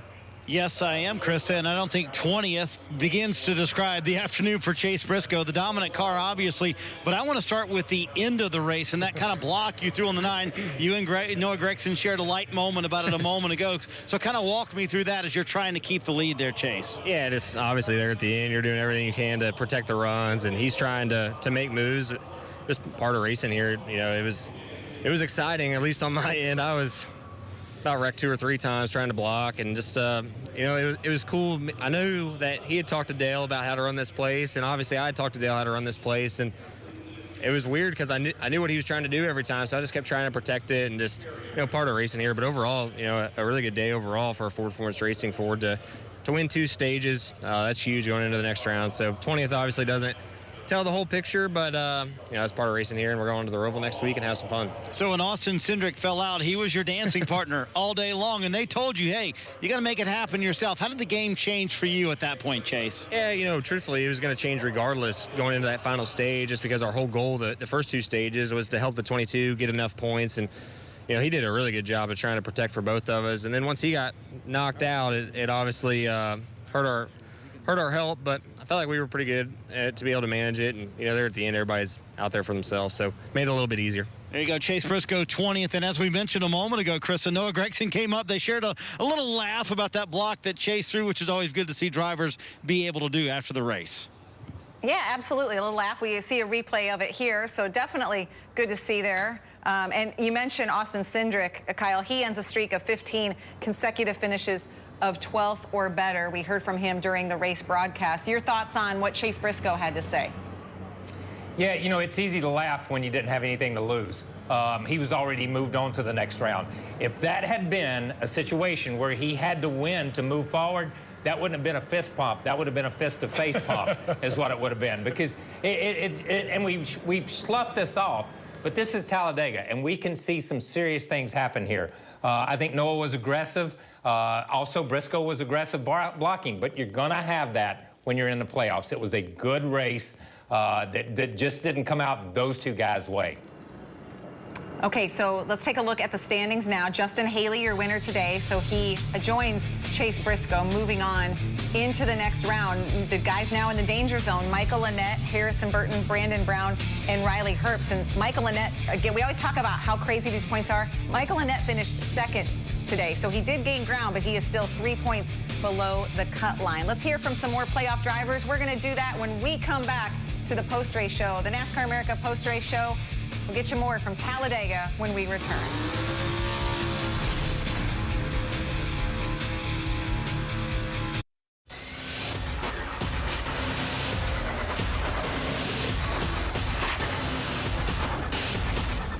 This place can't shoe you up and spit you out in a hurry. Everybody's 4 or 5 wide. You know something crazy's going to happen. Up and into the air! That was probably the longest flip I've ever had. Didn't know if it ever stopped. Edwards goes up in the air. Nearly half the field eaten alive.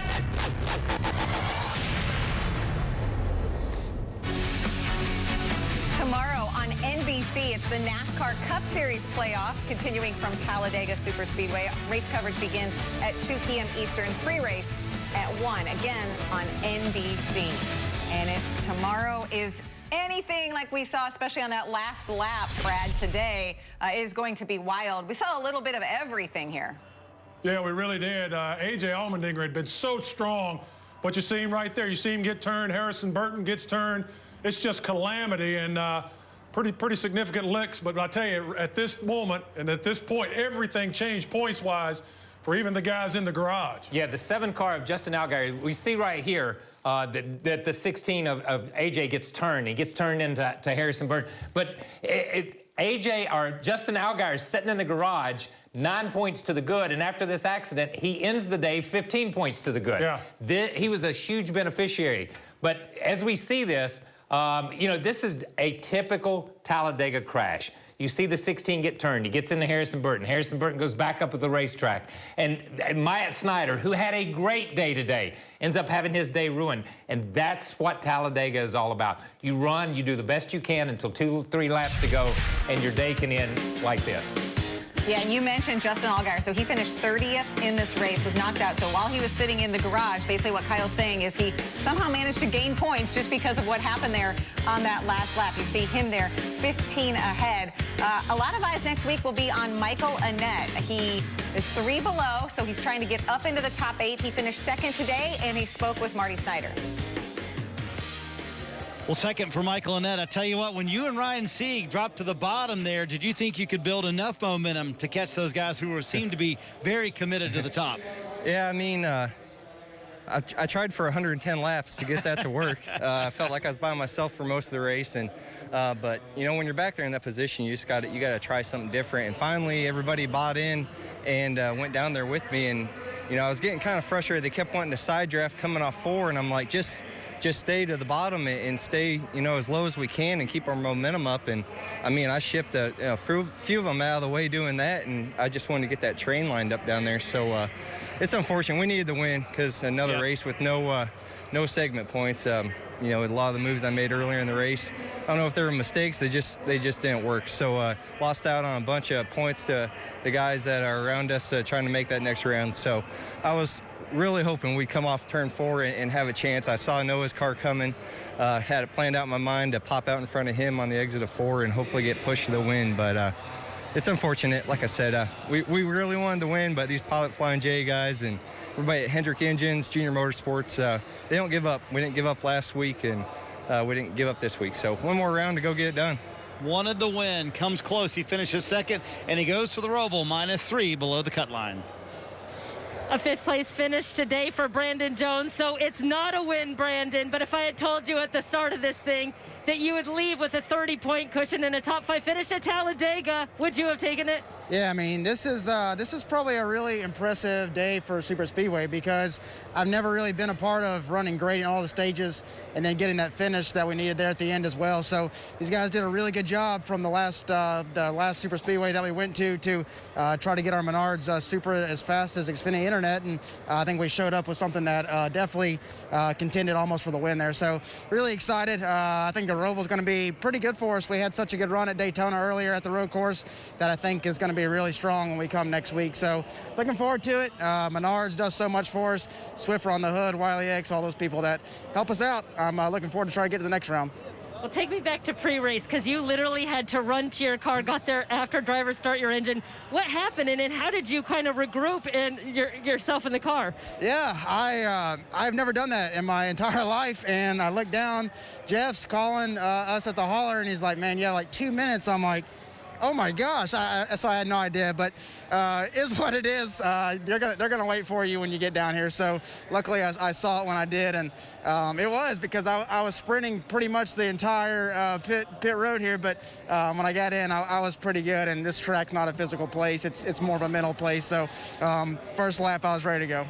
All right, well, the excitement started before the green for Brandon Jones, but a really solid day in the end. So Ryan Sieg told me a few weeks ago he needed stage points. He has done that in these playoffs. Another solid finish for you guys as well, Ryan. But when you and the one went to the bottom, did you really think that bottom line there in the last 15 laps or so was going to pay off like it did?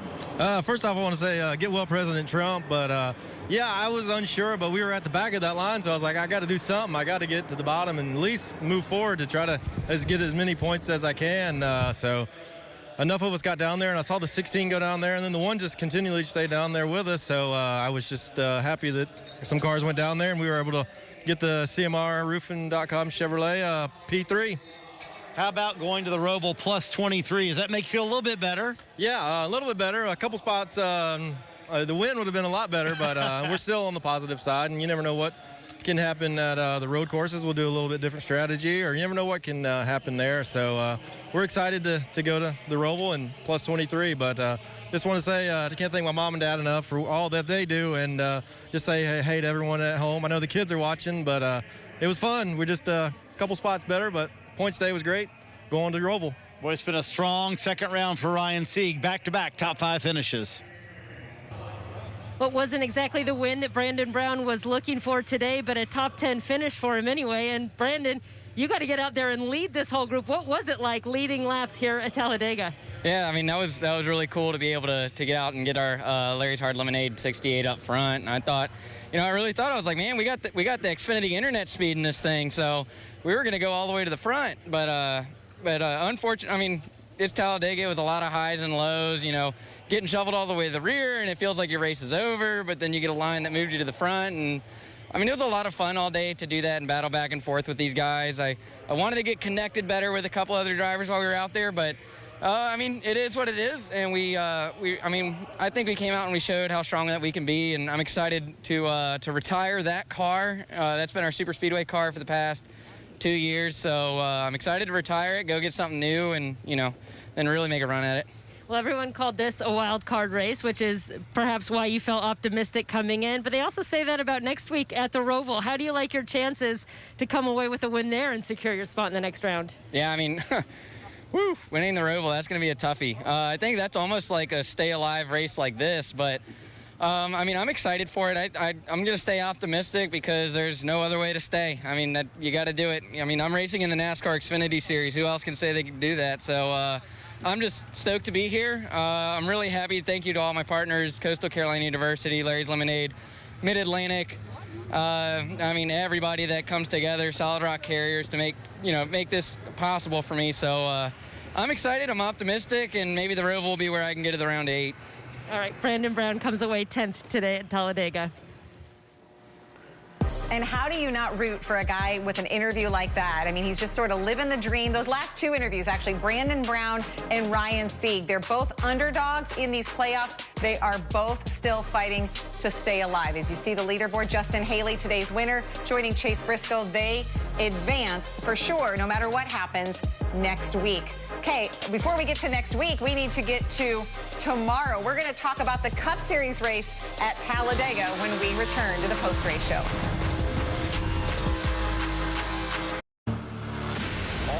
Playoff drivers have been involved in an incident today.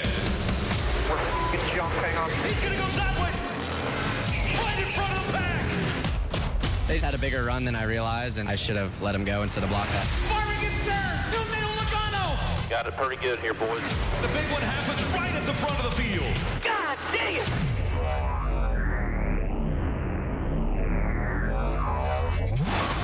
Stuck the landing. Russian judge docked me a little bit. I didn't keep it straight. We expected that it was going to be pretty crazy, but not to this level. It's just a game of chess all day. How comfortable are you plus 18 going to Kansas? Comfortable? No. I'm not comfortable unless it says lock.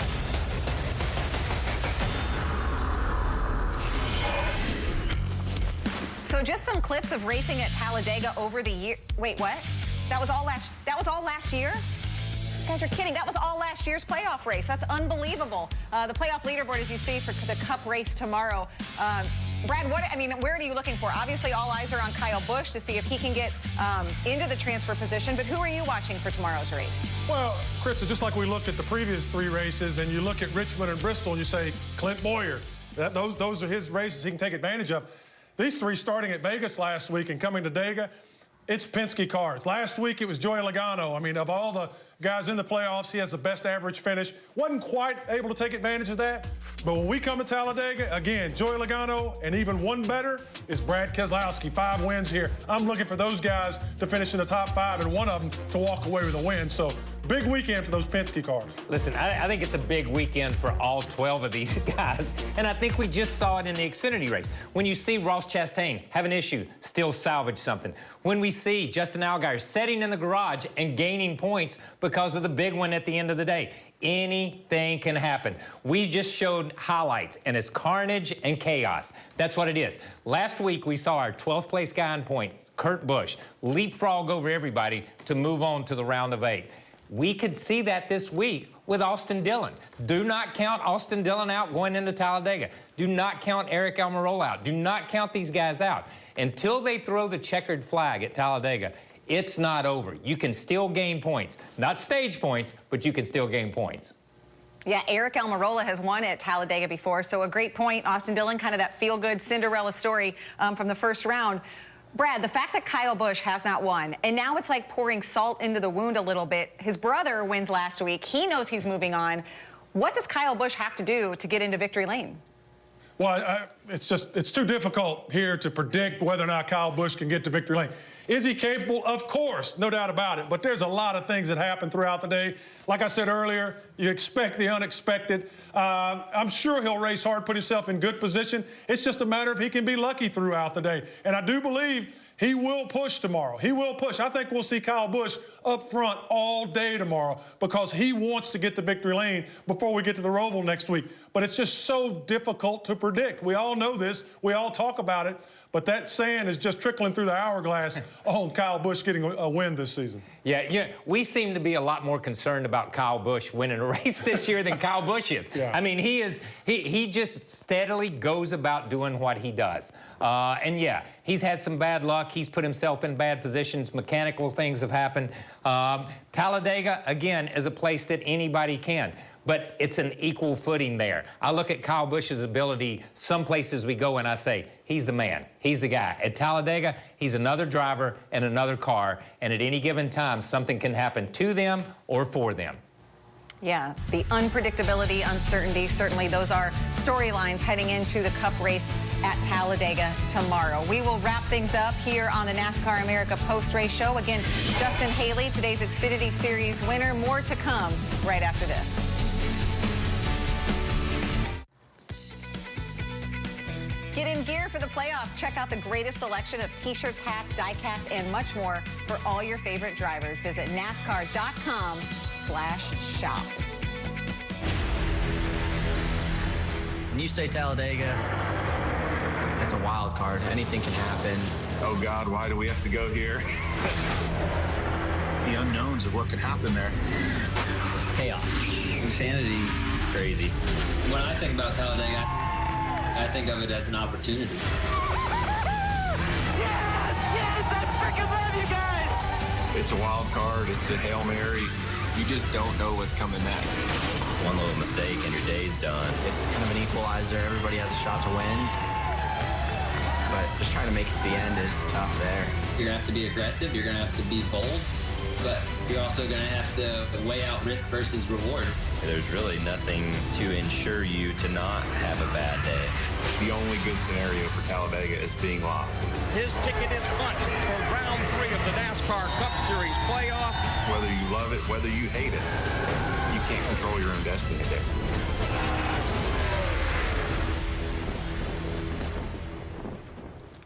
Just no way to really say what's going to happen, but that is part of what makes Talladega so unique, so special. And Kyle, the fact that the drivers' playoff hopes, really their postseason, their entire season, is on the line at a place that you can't predict is just wild.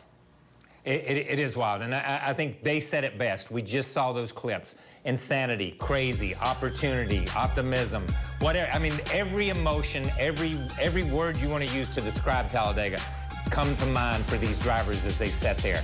And anything can happen at any given time, and they know that. But good things can happen too, and they know that. So it's one of those places where you just, I said it last week after Vegas, let's just go on to Talladega and get it over with on Monday, man, so I don't have to worry about it all week. Tomorrow, we will know where we're at. And I love Eric Almirola. I love him. You know, he says it's opportunity, and you're going to hear names, you know, guys who are looking for opportunity. Guys like Ty Dillon, Eric Jones, Matt DiBenedetto. These guys are looking for rides, looking for opportunities for next year. You go to Talladega, you win a race. You're a Cup winner. That can't do anything but help. So throughout the day tomorrow, we get to talk about everyone, not just a select few. And at the end of the day, just like Martin Truex was saying, man, if you can get there, good things can happen. So can't wait. It's going to be fun to watch. Let's not forget Jimmy Johnson. Every week we feel like we should be talking about Jimmy Johnson because it's the final something. This is his final super speedway race, at least as a full-time Cup driver. Jimmy Johnson, Brad, does he have a legitimate shot to win tomorrow?